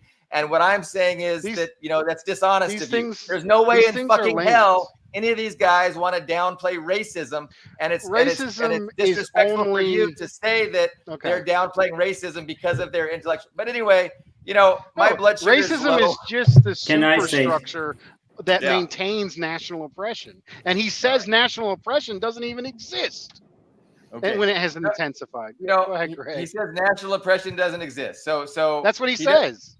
Okay, well, what is national oppression? Like that's the super exploitation of a people. He certainly wouldn't say that racism. The exploitation of people twice done in the selling of profits, and it requires brutalization. The same thing they do. So there's no brutalization in the black community. Tony Montero says there's no brutalization in the black community. He doesn't say that. He says they're not nationally oppressed. Say that. Of course, he doesn't say that. So stop putting those. He says they're not nationally oppressed. They are nationally oppressed, and that is a material. Okay, this is a disagreement over definitions. It's a disagreement over. No, it's not a definition. It's not over theory. That's what it is. It's not. It has a very real substance, real world applications when it comes to organizing and understanding our world. It's two different ways, and again, to attack them for downplaying racism because they use a different terminology, a different theoretical framework. I don't think that's appropriate. I think downplaying racism's the wrong question. It's whether they're adopting Stalin's strategy or not. Well, and I think that itself is a difficult argument to make because to assume that we have 1,000% certainty what Stalin's approach was then and that it's totally applicable here and now, like these are just immense stretches of credulity, and it's just like it's way too big of an argument to have, and to use these things, these certainties, as an attack on other people who are in good faith. What is my incentive to attack them? I want them to do good. I want to see them succeed. I think you've had a disagreement with them, right? I think I want to see them organized. No, until they came under. I was supportive of Midwestern Marx, critically supportive up until they came under the leadership of Haas and Hinkle, and then I wrote them off as complete tools. So there's personalities that you don't like, and no, because these people have proven themselves to be completely ineffective for organizing. You got openly sexist, openly transphobic, little fucking rich pretty boys who are now leaders of a fucking communist party that has taken on the mantle of the real American Communist Party. This shit is laughable. Okay. This shit So is no, that's fine, insulting. Dust. I mean, you can dismiss it, but I'm like, what's the point? Like, personally, I want the best for them genuinely. I hope they succeed. I do too, and I hopefully hope my they can criticisms do can push things. them in that direction. But what about That's this? why I Dust? do what I hope do. They do things that your approach has not been able to accomplish. Is that fair?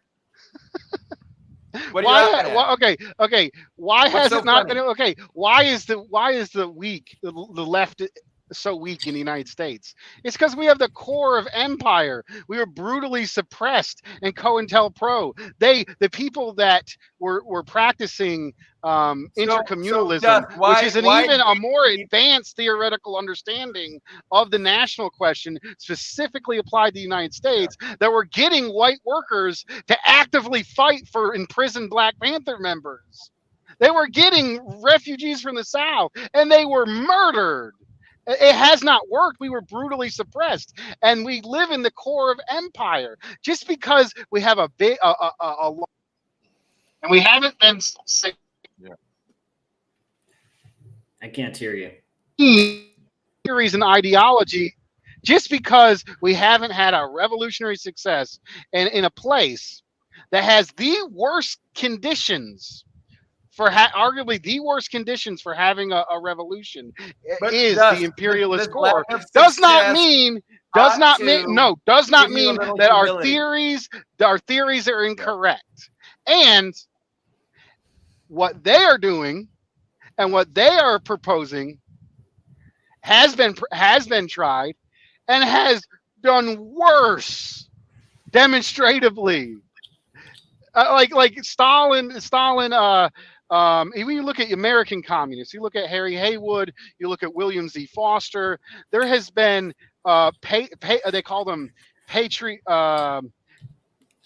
national patriots and social chauvinists, and these were people they had to kick out of the Communist Party to make it more effective, doing similarly almost exactly what they're doing and promoting. Like it's obvious to me on my understanding of the history of this of our movement here and the conditions that we face, that this is absurd. And it's unfortunate when I see people is smart, is capable, and is dedicated to trying to do something, to be fooled and to waste their time. And maybe they weren't going to do anything anyways, but it's just really sad to see.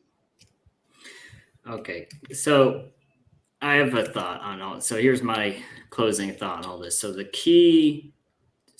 100 years ago, in both Russia and in the USA, there was a communist movement. There was a labor movement, and there was a national question. There was that same national question.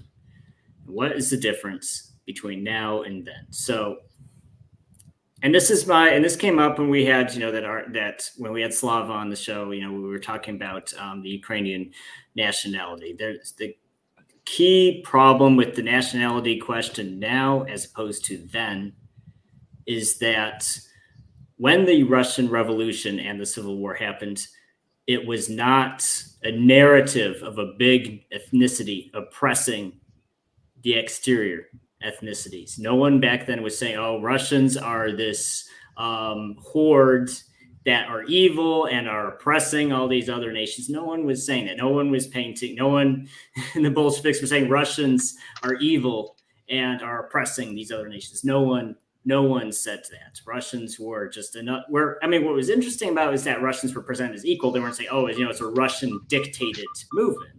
No. And it is true, actually, with Stalin, who is a Georgian, or half Georgian, I guess, who had more non-Russians in his administration than anyone before or after him. That is a true statement. But no one was saying Russians are evil.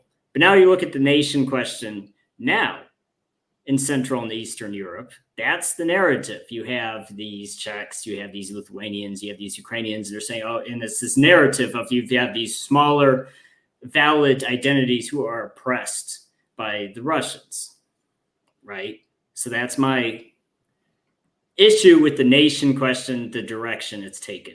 Like on Quora, I'll just post photos of what I do in Russia. So like a few months ago, this was in May after Victory Day, I posted a photo of some Russian kids with their flags out at a holiday festivity. And then there were Western comments saying, oh, I wish I could drop a storm shadow on them. That's literally what they're saying. So this isn't even class hatred. This is ethnic hatred. They hate Russians. They want to kill Russians. Now apply that to the USA. It's the same thing. It's painted as there's this majority ethnicity. Oppressed nationalists don't hate whitey. Oppressed nationalists don't hate whitey. This is like stuff people blow up and be trolls online. Nothing what I'm saying about internal oppressed nations has said anything of what you're saying. There might be some rad live edgy people online saying fuck whitey or death to America, and they get their clicks, and maybe they're coming from a good part on it. But no, to say that we need national liberation is not saying it's primarily poor. I am a poor white redneck in the South, and I want us to unite against imperialism. And the best way to do that is to go to the people who have been fighting because they faced worse conditions and support that effort, because that effort is best for our entire class. Like, that is my argument. I'm not saying anything of the thing you're saying. And I think what the early Communist Party did under Haywood, what the Panthers did in the Rainbow Coalition, is a continuation of what I'm saying. And I go ahead. I've heard it back. Okay. So okay. I mean, all I'm saying is, this is my closing thought. I don't feel like it's debating not it, different. But the point is, you only have one homeland. So like, Russia is not my homeland. I just live in Russia. The USA is my homeland. It's your homeland. I think it's actually, it's everybody's on this show's homeland. The problem is, if you lose your homeland, you don't get a second one. If Russians lose their homeland, they don't get a second one. No one's going to give displaced Russians a homeland. No one's going to give displaced Americans a homeland if we fuck it up. I won't have a homeland in Quebec. You won't have a homeland. So also, let me finish. Go ahead. So if you say, I feel like as a majority, I am evil and I'm oppressing these minority nations, so I want to become a minority. Well, the problem is, once you become a minority, you're not getting back a majority. So do it with caution. I left the USA. Do what you will. I'll just tell you, if you're a minority in the USA, you might not like it. I don't think, no one is saying erase the United States, erase the U.S. people, get rid of the U.S. land, it's tainted. No, I can directly reply to MK's criticism. MK earlier said, oh, the Russians had a revolution, and was it no longer Russia? It was no longer, it stayed Russia. Right? That's what he directly said. In reality, Russia did not say Russia after the revolution. It became the Soviet Union. And that's exactly what needs to happen in the United States. A multinational revolutionary entity. And I would like to actually make a criticism, not a criticism, but push Greg to go a little bit further on this issue as well. And Greg was making the argument against patriotism as if it was dualistic, as if you look at patriotism, has been used to support imperialism overall. Therefore, we should not use patriotism. And I think the first part of that statement is true, that overall patriotism for the United States has been used to support imperialism. But I actually do advocate a type of revolutionary patriotism in regard to the United States. And that patriotism is a patriot idea, almost like a Soviet idea, that the masses of the people in the United States, regardless of national origin, can unite and eliminate national oppression and class oppression and destroy the seat of empire simultaneously with a proletarian revolution, where we will have people with this patriotic mindset, towards a new America, or whatever the hell you want to call it, alongside oppressed nationalists who have burned the American flag. These things, as long as your focus symbols can be used and manipulated in all kinds of directions. But if your primary emphasis is using this ideal, using this common condition, the shared understanding of the multinational masses, multicultural masses, to an endpoint of a new goal, then I think it can be effective, and it can be effective simultaneously amongst different communities that are fighting for their specific things within their community in coordination, orchestration with the whole. So I do Greg? think we can have both a revolutionary patriotism and the patriotism of oppressed nations and a new multinational socialist society simultaneously. And it isn't and what you're saying about I hate the United States and I hate the people and all get whitey, none of that is true whatsoever. I mean, I'd like to get Greg's response as well. Makes Well, sense. Russia did not stop existing in the Soviet Union. No, The but only it became the difference- Soviet Union. It became the Soviet Union. It was still It was a no part longer of the Russia. Soviet Union. Yes. It was Russia. It was still Yeah, literally it was still Russia. a Russian state. Yes. But places that were Russia were no longer Russia.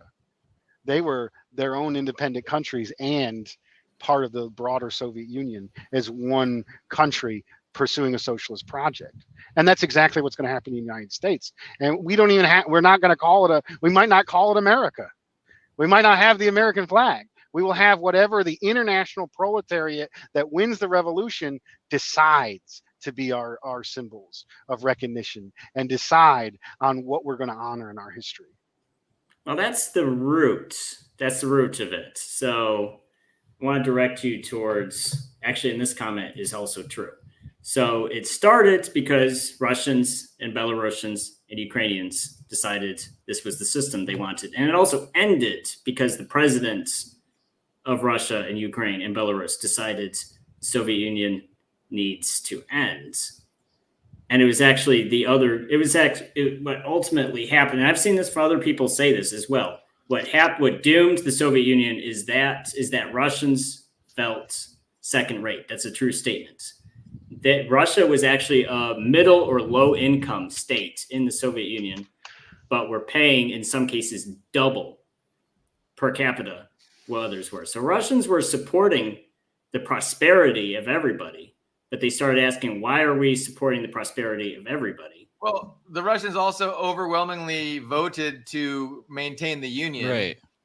Right. But the main thing was the disillusionment. The disillusionment is what ended the Soviet Union because Russians could have prevented the end of the Soviet Union if they wanted to. If the masses of Russians, if the Russians in the army, if the Russians in the streets of Moscow. Well, I mean, you're getting into the weeds a bit. I mean, we know how they felt because they responded in a what is that called? A Soviet-wide poll. The referendum, 70% of people in Russia said maintain the union. Now, sure, they did not succeed in keeping the coup from happening. But I mean, what does that mean? Like, that doesn't mean that they wanted the Soviet Union to be abolished. So just because they weren't able to keep the coup from happening doesn't mean they didn't want it to abolish itself. But Greg, were you done? I know you were talking earlier, but I have some follow-up comments unless you have something that you wanted to say. No, go ahead. But you're a great listener. My big problem with Dust is his attacks, on other people and other movements that, I see as, wanting to support, and I want the best for, and I want to see them succeed.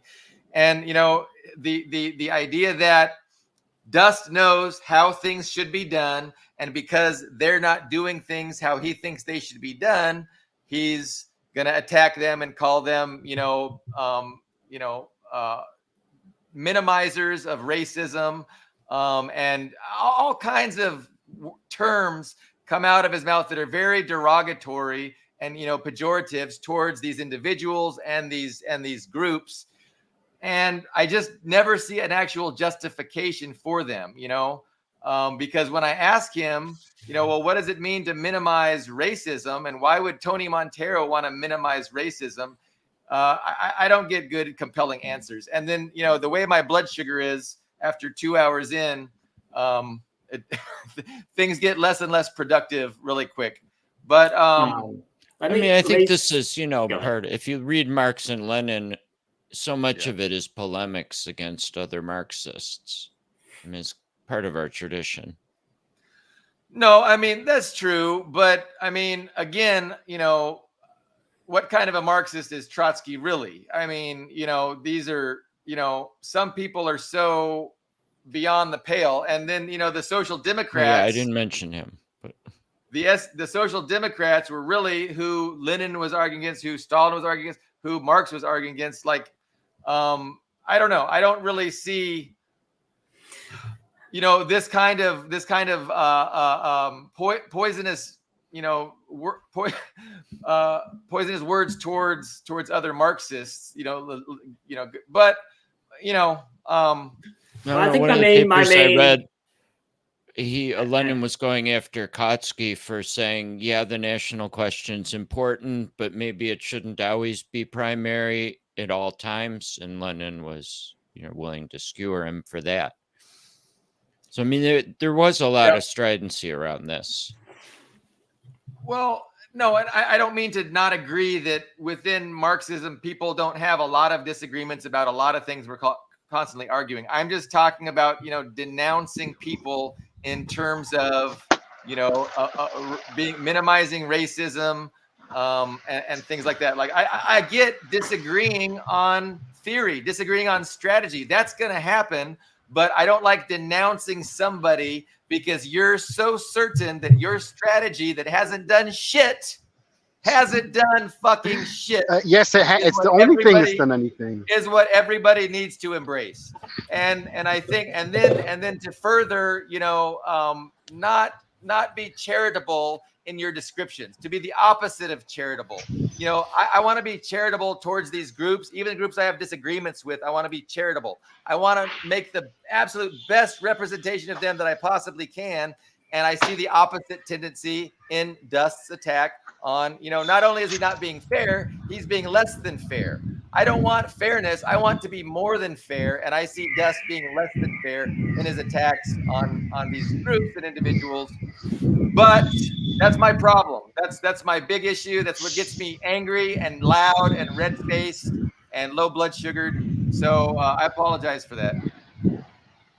I mean, I think, you have nice values towards people, but there's also ideological and strategy questions. Yeah, and I'm trying to learn. I'm trying to understand. I'm trying to get where you guys are coming from on a theoretical and, ideological basis.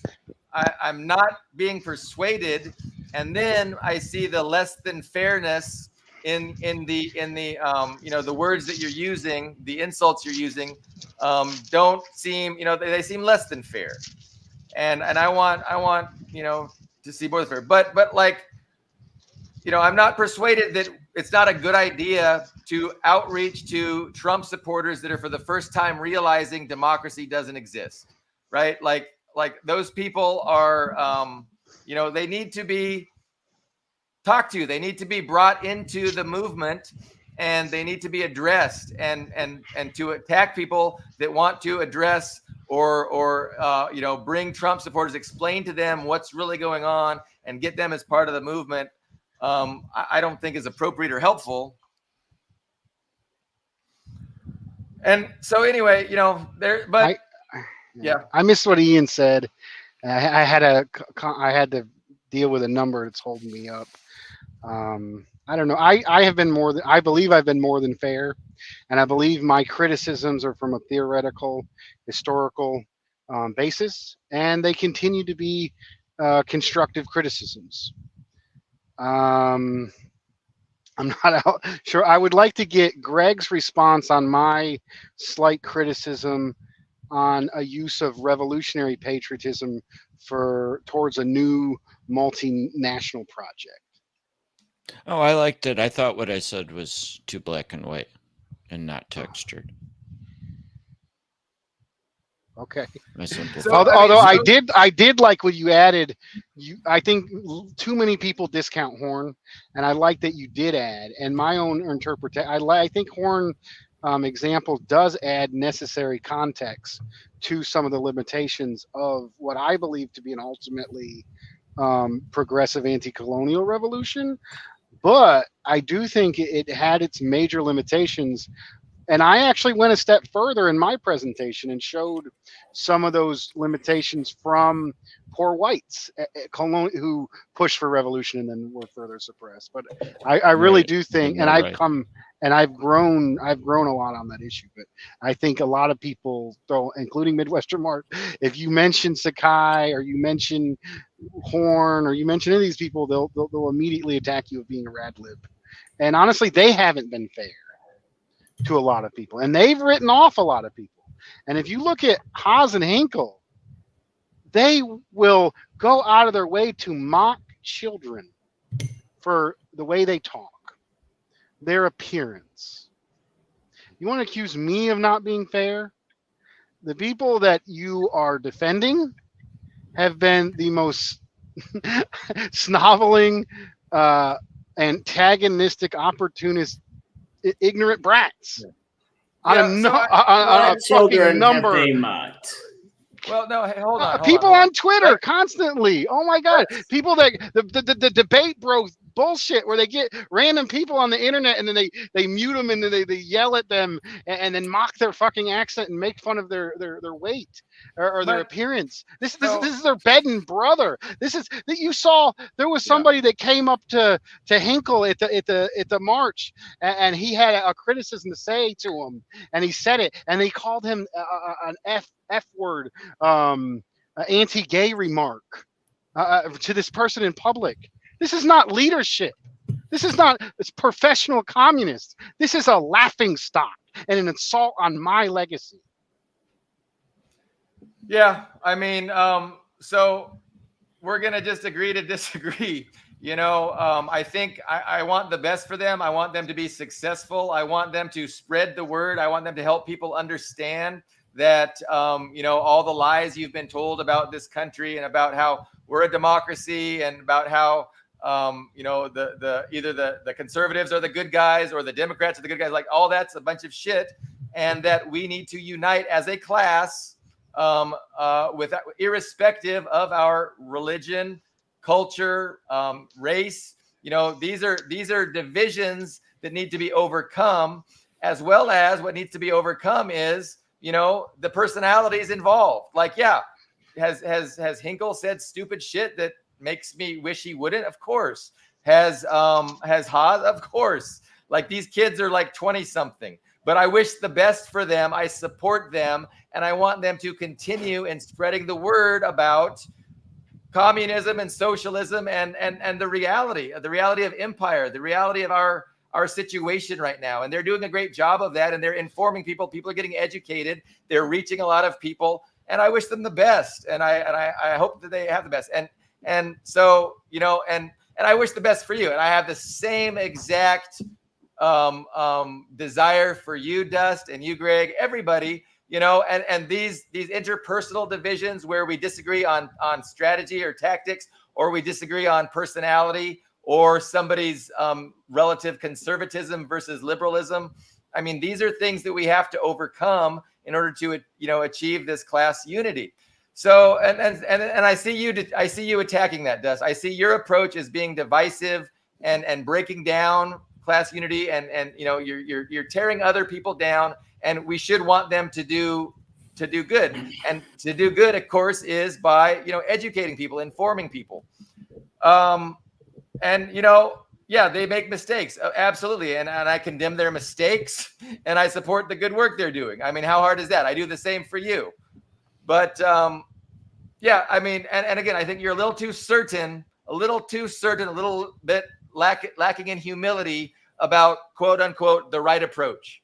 And I think you can look around and see that it's obvious that you don't have the right approach, right? So stop telling people, because if you had the right approach, things would be things would be different, because what's the purpose of the approach? What's wrong with my approach?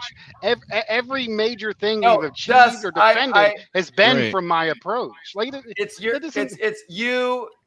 approach is, I would say your approach is wrong when you force other people to adopt it and condemn them for not doing so.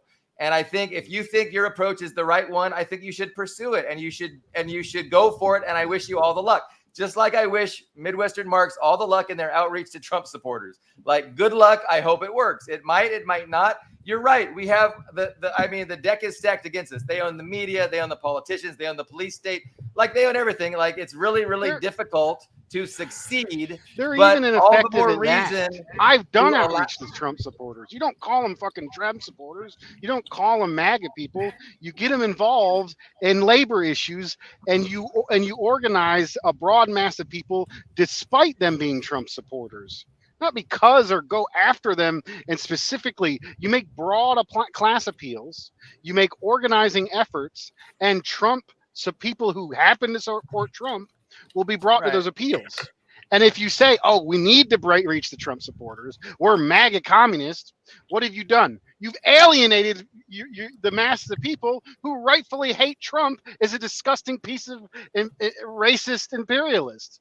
Like that's what you're doing. It's a completely absurd strategy that only works and only exists because it's profitable online, and it gets clicks and views, and it makes Twitter tweets, and it makes interesting debate bro content. It's the only reason it fucking exists. I've been organizing Trump supporters. I've been organizing Trump supporters. Yeah. This is my fucking community. This shit is insulting and condescending as all get out. And he looks down on people in rural areas like, oh, I know better, and what they actually want. They might say they're vehemently anti-communist, but what they actually want is communism. It's alienating to say "Make America Great Again" communism, because that's because "Make America Great Again" is a little racist fucking trope. When was fucking America great? Was it great during segregation? Was it great during slavery? No, that great to make American great is a racially charged appeal to reaction. It's bullshit. I don't think so. I think it's appealing to people. It's appealing to Trump supporters. And I think Trump supporters believe that there was a time when America was great. I agree with you. There was no time. I think it's a stupid slogan, because I agree that the again makes it nonsensical, right? I agree with that. But, again, it's an outreach to people who understand that America used to be a great place, like in the 50s or whenever, And so I don't condemn them for embracing that approach, even though I understand that there was never a time when America was quote unquote great. Like, I agree with that. There's always been a lot of great things and great people in this country, but I mean, there's never been a golden age where things were perfect. Like, that's true. But I don't know. I mean, if people who are so overwhelmed with anti-Trumpism that anybody that embraces this slogan and outreaches to Trump supporters to try to pull them away and get them to stop being Trump supporters is alienated by this. I don't know. I don't know how you can help that, but I don't think it's helpful to denounce the people that are engaged in that work, right? Like, I mean, they're honest from the heart. I don't see them as grifters. Like, I see them as legitimate. They might not even know what they're doing, and it's algorithm, like their model of success. I got more views. Oh, we got a little more Patreon, so we're going to join with Haas and Henkel and make a party. Okay, but that's completely ignorant. So I think the one clear lesson from history that we can take is that the narrow focus on an urban working class or a wealthy white working class has not succeeded anywhere. I mean, I'm not sure that is a useful factoid. It may or may not be, I don't know of any country that succeeded in revolution that was, first world. Does that mean we shouldn't try? So again, I think the assertion. No, we've been trying for a long time. No, and I think we the have the assertion, examples where it has worked. You're right; it's not in the first world, so there's something with the ruling class being more difficult in an advanced capitalist country too. But to police the strategy and to tell them, hey, you're pursuing the wrong strategy. And because you're pursuing the wrong strategy, according to me, I'm going to also call you a grifter. And you have to be doing it, out of malintent, out of selfish motive. You can be a grifter and not even be aware of it. You can be a complete tool and be ignorant of the fact. Well, that's not implied. That's not implied, Dustin. When you call him a grifter, you're not. Okay. You're making moral judgments and hitting people's characters. You say that my strategy has not worked, but if you look at the strongest we ever had a communist party in this country was when they recognized the black belt, was when they put anti-lynching first, was when they put labor integration first. And then if we look to the most revolutionary period and the period that captured the majority of the masses, and we look at the Black Power movement and the Panthers and how they organized primarily the oppressed community and did do outreach to the poorest of white people. And then they got those white people to actively support in solidarity black and brown brothers and sisters in their same neighborhood as an ability to attack and go against the entire imperialist system and improve those conditions. I'm saying my strategy is the only strategy that has worked. And what they're pursuing is going at direct odds against what has worked. And I think from that analysis, I can clearly say and confidently say that it will not work. And I would wish they would do otherwise. And I give efforts and I try my little bit. I'm not an academic. I don't have a lot of free time. I'm not being funded by organizations directly attached to RT and other foreign entities.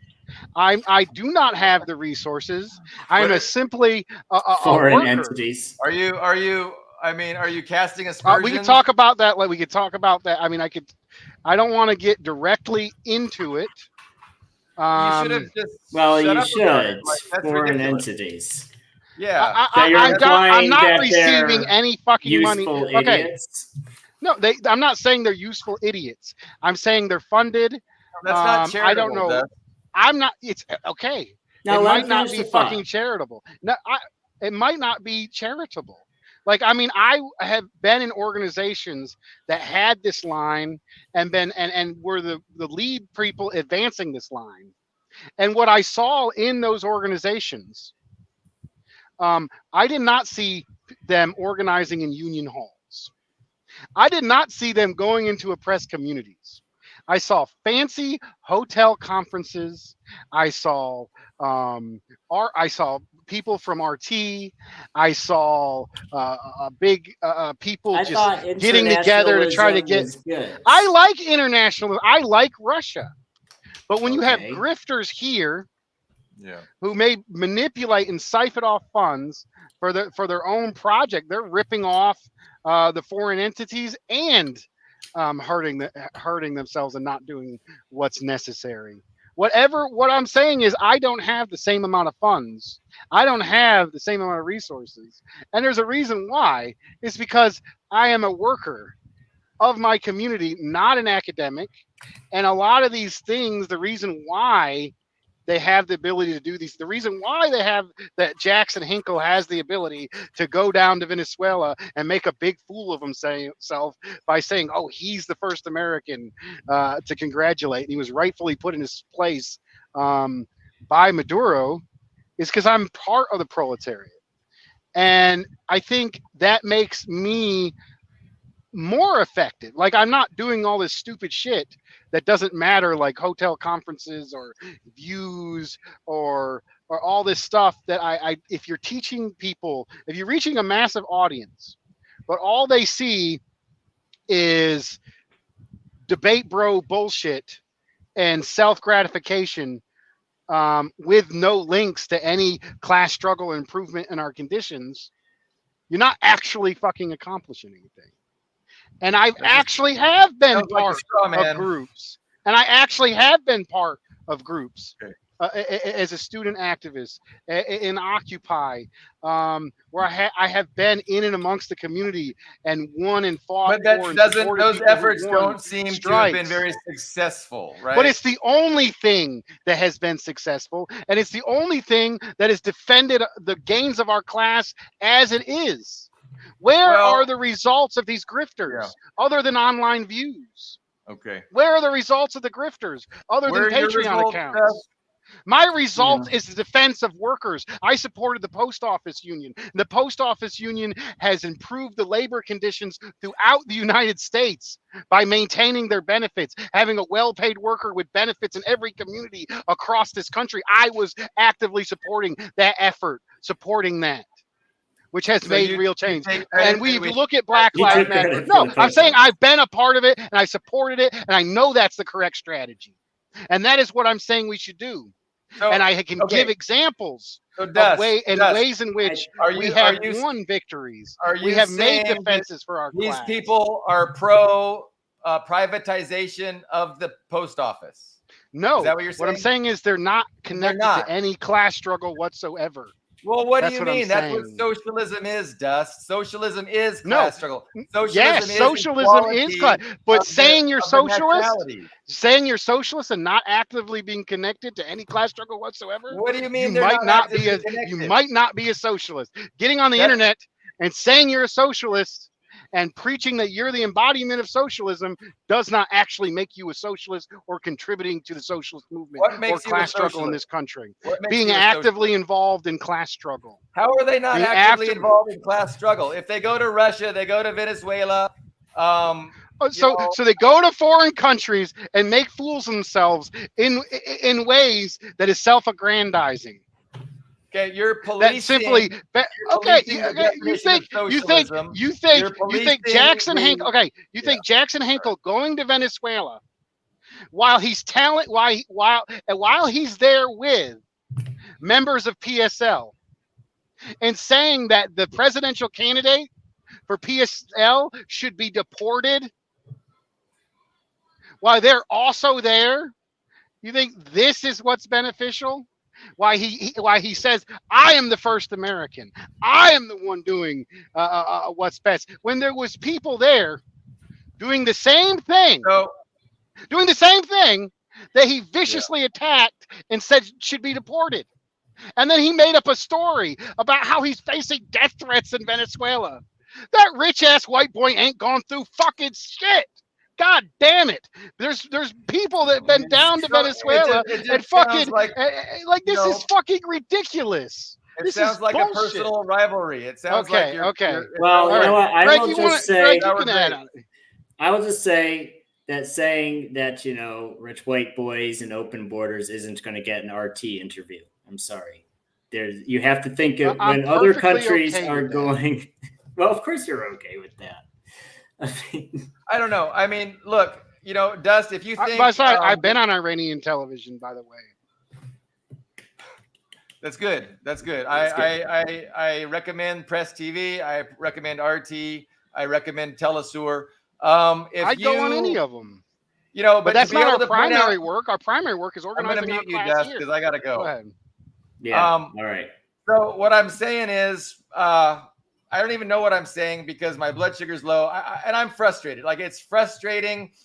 Dust is pointing out legitimate criticisms. And of course there's legitimate criticisms, but those legitimate criticisms don't justify this overarching, broad sweeping dismissal of people or their movements. And, it's just unfortunate. So we're not going to agree on that. We're going to have to disagree on that point. I am frustrated, and that's why we're probably not gonna, have. We ended on a positive note. How about we end it on a positive note? I'd like to hear something from Greg before we finish. I'm ready to finish, but I'd like to hear something from Greg if he has any conclusion statements. I mean, between you guys, I think Billy has a fair point about the personal attacks, but I think the strategy issues are serious.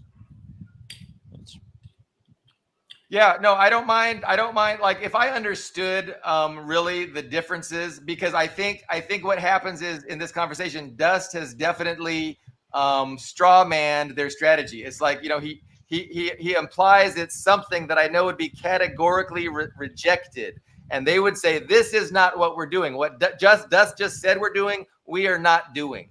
And I see this happening, and it's, you know. But I think there's a debate. Like I think people, you know, people of honest intent can agree to disagree over strategy, you know. But when it gets, you know, but it gets more than that, because, you know, because Dust sees them disagreeing with him on strategy, then he projects onto them all kinds of vile nastiness, which I don't think is true, and that's part of the problem. And he just rejects. I mean, it's hard to tell without knowing them personally where it comes from, you know, what is in their character. No, I mean, which you is haven't even. kind of what we're I'm arguing not convinced about. that you guys are right about strategy. That's what I'm saying. I don't quite understand the differences, and maybe we could get one of them on.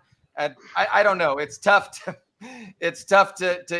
look at things and have a productive conversation about these. But I wouldn't mind identifying the different strategies, and as long as, you know, there's no projection because you disagree with my strategy and you want this strategy, that means X, Y, and Z about you. I think the strategy issue is simple, is whether it's a narrow focus of revolutionary activity or a broad one.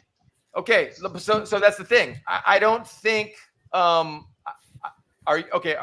which one are you promoting, narrow or broad? I don't even know that. I'm assuming you're promoting broad. Lenin, that communists need to focus on every aspect of oppression. Broad. No, yeah. Exactly. And I would say that all these groups, Haas, Hinkle, Midwestern Marx, would agree. We are approaching the broad view, and they would accuse you of approaching the narrow view. So we probably couldn't even agree on that. And if we couldn't even agree on that, like, how productive is that discussion going to go? But I absolutely am certain they would reject the implication that they are pursuing a narrow agenda, a narrow focus on, you know, whatever, their revolutionary approach. They would say they're the broad ones and you guys are the narrow ones, just like you're saying I'm the broad ones and they're the narrow ones, right? Would you agree with that, Greg? You think? No, I mean, I think it's explicit that they feel like issues like trans and getting focused on anti-racism are counterproductive. Wouldn't they say that's narrow? To focus on those issues would be narrow. I don't know if they'd say it's narrow. I mean, I would make the argument that that's narrow, focusing on things like. I mean, those aren't the core of a revolutionary program, but you don't not include those issues. Yeah, they're excluding those issues. We're including them, and no one, contrary to their belief, nobody's excluding white workers. They made it up. Nobody's doing it. So we don't mind reaching a Trump supporter if a Trump supporter is willing to stand up for the national oppression of our fellow workers. So I don't know. I think you know, I think there's some, you know, you guys think that everybody is embracing your particular framework, which you guys understand, and then at some point they're diverting from the framework. And I'm thinking, you know, what appears to you guys as them diverting from your framework is that just them having a totally different framework and not seeing things in the same terms that you guys are seeing things. And I think we have to allow people to do that, and we shouldn't condemn them for it.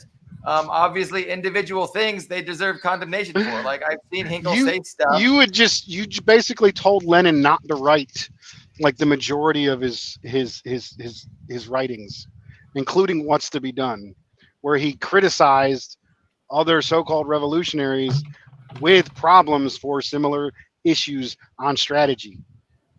Like, if we go back what you're saying, Lenin should never have done half the things that he said or wrote. Well, I mean, I understand where we can be mean. Revolutionaries can be mean sometimes. We can be mean. Sure. We're not nice. They can kill each other. Yeah. We might kill each other. They shoot each other. Wait, so what's in the interest of the class? It's what's in the interest of our class. Right, but you think how we understand society. The choice between unity right, and developing a powerful enough political force to make real change. Given the but you're choice not, between doing that real and saying change. some divisive bullshit and writing off, half the population. Which Am I would you writing lean off to? half the population? Did I It's ever a say that we should hypothetical. write off I'm- half the population? Am I saying Lenin shouldn't have written half his works? No. So I mean, we're both making No, arguments. he got mad at a fellow so-called revolution for right, and I'm horrible saying strategies, he would prioritize and he made arguments unity about why. over division. Actually, right? no, he broke. Okay, Lenin broke from the Mensheviks. I can't have a quiet conversation because my blood Lenin sugar's broke way from too the low. Mensheviks. Unity is not always All right. the principled thing to do. There is something called unprincipled unity. And if I have to choose between national chauvinists like Midwestern Marx and oppressed nationalists and people in PSL who I've seen doing work that they're attacking, I will choose the oppressed nationalists and I will choose the activists. Is Midwestern Marx national chauvinists, in your opinion? Okay. So yeah, maybe we can get someone to respond to that allegation, because I think they would reject that, right? And so if that's not a point of agreement, right? Like if they accepted that they were national chauvinists and you guys asserted they were and they accepted that, I might be with you guys agreeing that we should maybe part company with them. By my definition, national chauvinism is not respecting people's right to self-determination, which they openly admit to. And they openly admit to on the basis that national oppression doesn't exist. And the material reality says the exact opposite. Okay, well that is why I call them national chauvinists. They're saying there was a civil rights revolution which allowed ended national oppression. That's the rights of white people. At least ostensibly. So why in the Obama administration during the recession did black people get poorer? What did it have anything to do with home ownership from the 1940s? It had to go with ongoing institutions of national oppression, from police brutality to criminalization. But who got poorer in a larger degree? The black masses. The reason why the black masses got poorer to a larger degree and a faster rate is the institution of national oppression that still exists through various social and governmental how is institutions. that constructive? How is that constructive? They disagree with you, right? They don't disagree. They don't disagree that black people there's racism against black people. They don't disagree with that, right? They don't disagree that black people are one of the most impoverished demographics. We're going over and over. I'm talking about national oppression, not racism. They can say that racism exists all they want. I'm using a Marxist term to describe a political economic reality which they deny exists. Well, I think they have their own framework and their own ways of understanding this thing. And I don't think, I think both are correct. Like, you can understand both ways of thinking, both frameworks, and to say, hey, since you're not adopting my framework, I'm done with you and you're not part of the movement. You're a national chauvinist. Like, I don't think that's helpful. I think that's counterproductive. I mean, they kicked national chauvinists out of the party, and then when they got better, they let them back in. Like, I'm not a canceling, kill these people, they're Nazis advocating. What I'm saying is what their strategy has proven not to work. Okay, and we shouldn't pursue it. And I can argue why. Can I ask a question? So let's say you're talking to a Trump supporter, and this Trump supporter says, I'm voting for Trump because I don't want to compete with a dude from Honduras who's willing to work for half of what I'm paid. Is he a national socialist? Or I'm sorry, a national chauvinist? Yeah, that's a pretty anti-immigrant chauvinist bullshit thing to say. Like, that's really fucked up because that's anti-immigrant sentiment.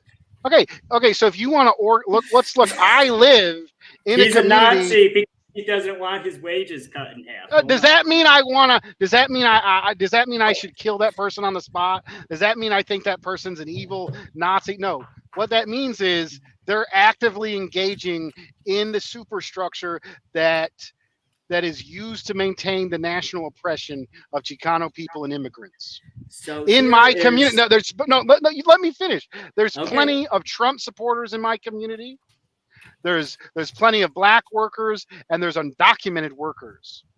And if you go in the tobacco fields, and you go in the chicken plant, and you go in construction, you will see super exploited immigrant workers and the children of immigrant that are discriminated against for being brown, who build up a community. And that anti-immigrant rhetoric and those anti-immigrant policies and the raids and the deportations and the terrorism and the forced kidnapping of my fellow workers maintains class oppression in my community. And if I want to prove conditions in my international working class community, I'm going to stand with all workers, regardless of documented status, and improve conditions for us all. And I have a very example of undocumented workers or semi-documented workers organizing Trump supporters against the bosses. Let's look at the Farm Labor Organizing Committee that was organizing H-2B visa workers who are basically undocumented. They're worse than undocumented. They're hooked to, they can't leave their employer without being deported. The H-2B visa is essentially a form of a form of modern day slavery. So why not just abolish that visa? No, are you listening to my point and the narrative and where I'm going with this? Those workers were being organized by a union. And they looked up and they said the growers are being manipulated and oppressed by the banks and the large agricultural. So all of the farm workers who were in desperate situations, who had organized in several farms, united with the growers associations, who were Trump supporters. And they also fought for better deals for the growers, who may have been Trump supporters, but they got them against capital. And in turn, that helped the farm workers. That is how revolution is going to happen. That is how successful organizing happens in the United States. And the undocumented workers and the immigrants are at the forefront of our entire struggle. And Trump supporters, middle class people, they can have these things, but if they're organized, if we can use class appeal and have them organized against the capitalists and in solidarity with the most oppressed, we can win. But if we allow the spilling of anti-immigrant bigotry and we allow the continued policies to attack our fellow immigrant workers and neighbors, what it will communist, only hurt what our socialist class. organization promotes anti-immigrant bigotry? Like, that's just too far. Well, you just by too far. That's downplaying, by saying MAGA is anti-establishment, by saying MAGA is the primary set of workers that we should appeal to, they are downplaying the dangers of anti-immigrant bigotry and how that is a major aspect. Their approach to you, Dust? Do they demand that you reach out I to made Trump my supporters? point. I made my point. I'm asking a question. Do they demand that you? If I was in the wrong, and they would like to come at me with a substantive critique from a historical, theoretical basis, I would be glad to listen. Dust, because they sure haven't to me.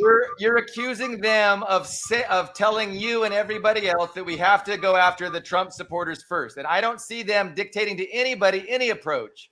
I see them doing their own thing and that I support. I see you doing your thing that I support, but you're dictating to them, and I don't see them dictating to you. You know what I'm saying? Okay. It's just Is that fair?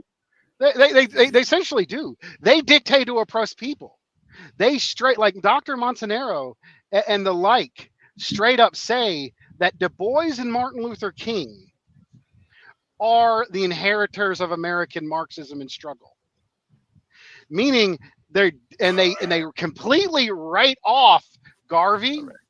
They downplay the importance of Malcolm X and Black nationalism. No, so they're basically telling an oppressed community. No, they're imposing on an oppressed community that integrationism of Martin Luther King is the correct way forward instead of their own Black revolutionary nationalist leaders. That is national chauvinism. This isn't even communism. This is just nationalism versus anti-nationalism. I wouldn't even call it international. National liberation is a key part of what communism is. It is one of the main contradictions described by Stalin in the foundations of Leninism.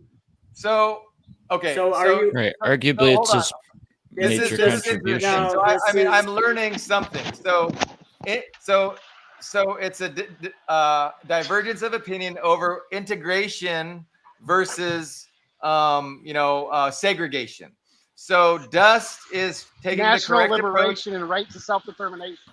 Hold on, no. National liberation and right to self-determination. No, we're sorry. We're you're not gonna even talking convolute about things. nations in the So USA. though. we're That's the talking problem. about Martin Luther King saying, we need to integrate. We need to not let's end segregation. Right? That was Martin Luther King. No, And you're saying when that I Montero was wrong when I said championing integration, So I meant it in a broad segregation- sense that we're one nation, and Malcolm X would disagree with Martin Luther King on the United States. being Okay, one and nation, Montero one people. happens to agree with King and not X. Yes, but not and you only agree does with he X and yes, not King.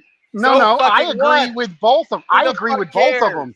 It's Montanero who says X's opinion isn't valid. It's Montanero who says Garvey didn't contribute.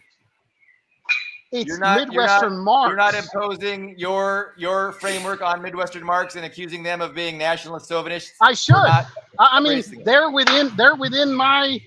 they're supposedly within my saying. I should be able to criticize them, but they actively write off. The only reason why I actively write off Midwestern Marx now is because they're being led by fucking idiots who are obvious grifters who do bullshit online. Right, so Paz and Hinkle. That was 3 hours that I don't want to repeat. But I mean, I don't know. It was fun. It's It was productive useful. and it's frustrating, and it's sweet and sour. It's a sweet and sour experience. But we tried to wrap it up a while ago, and we got sucked back in. Greg, any final points before?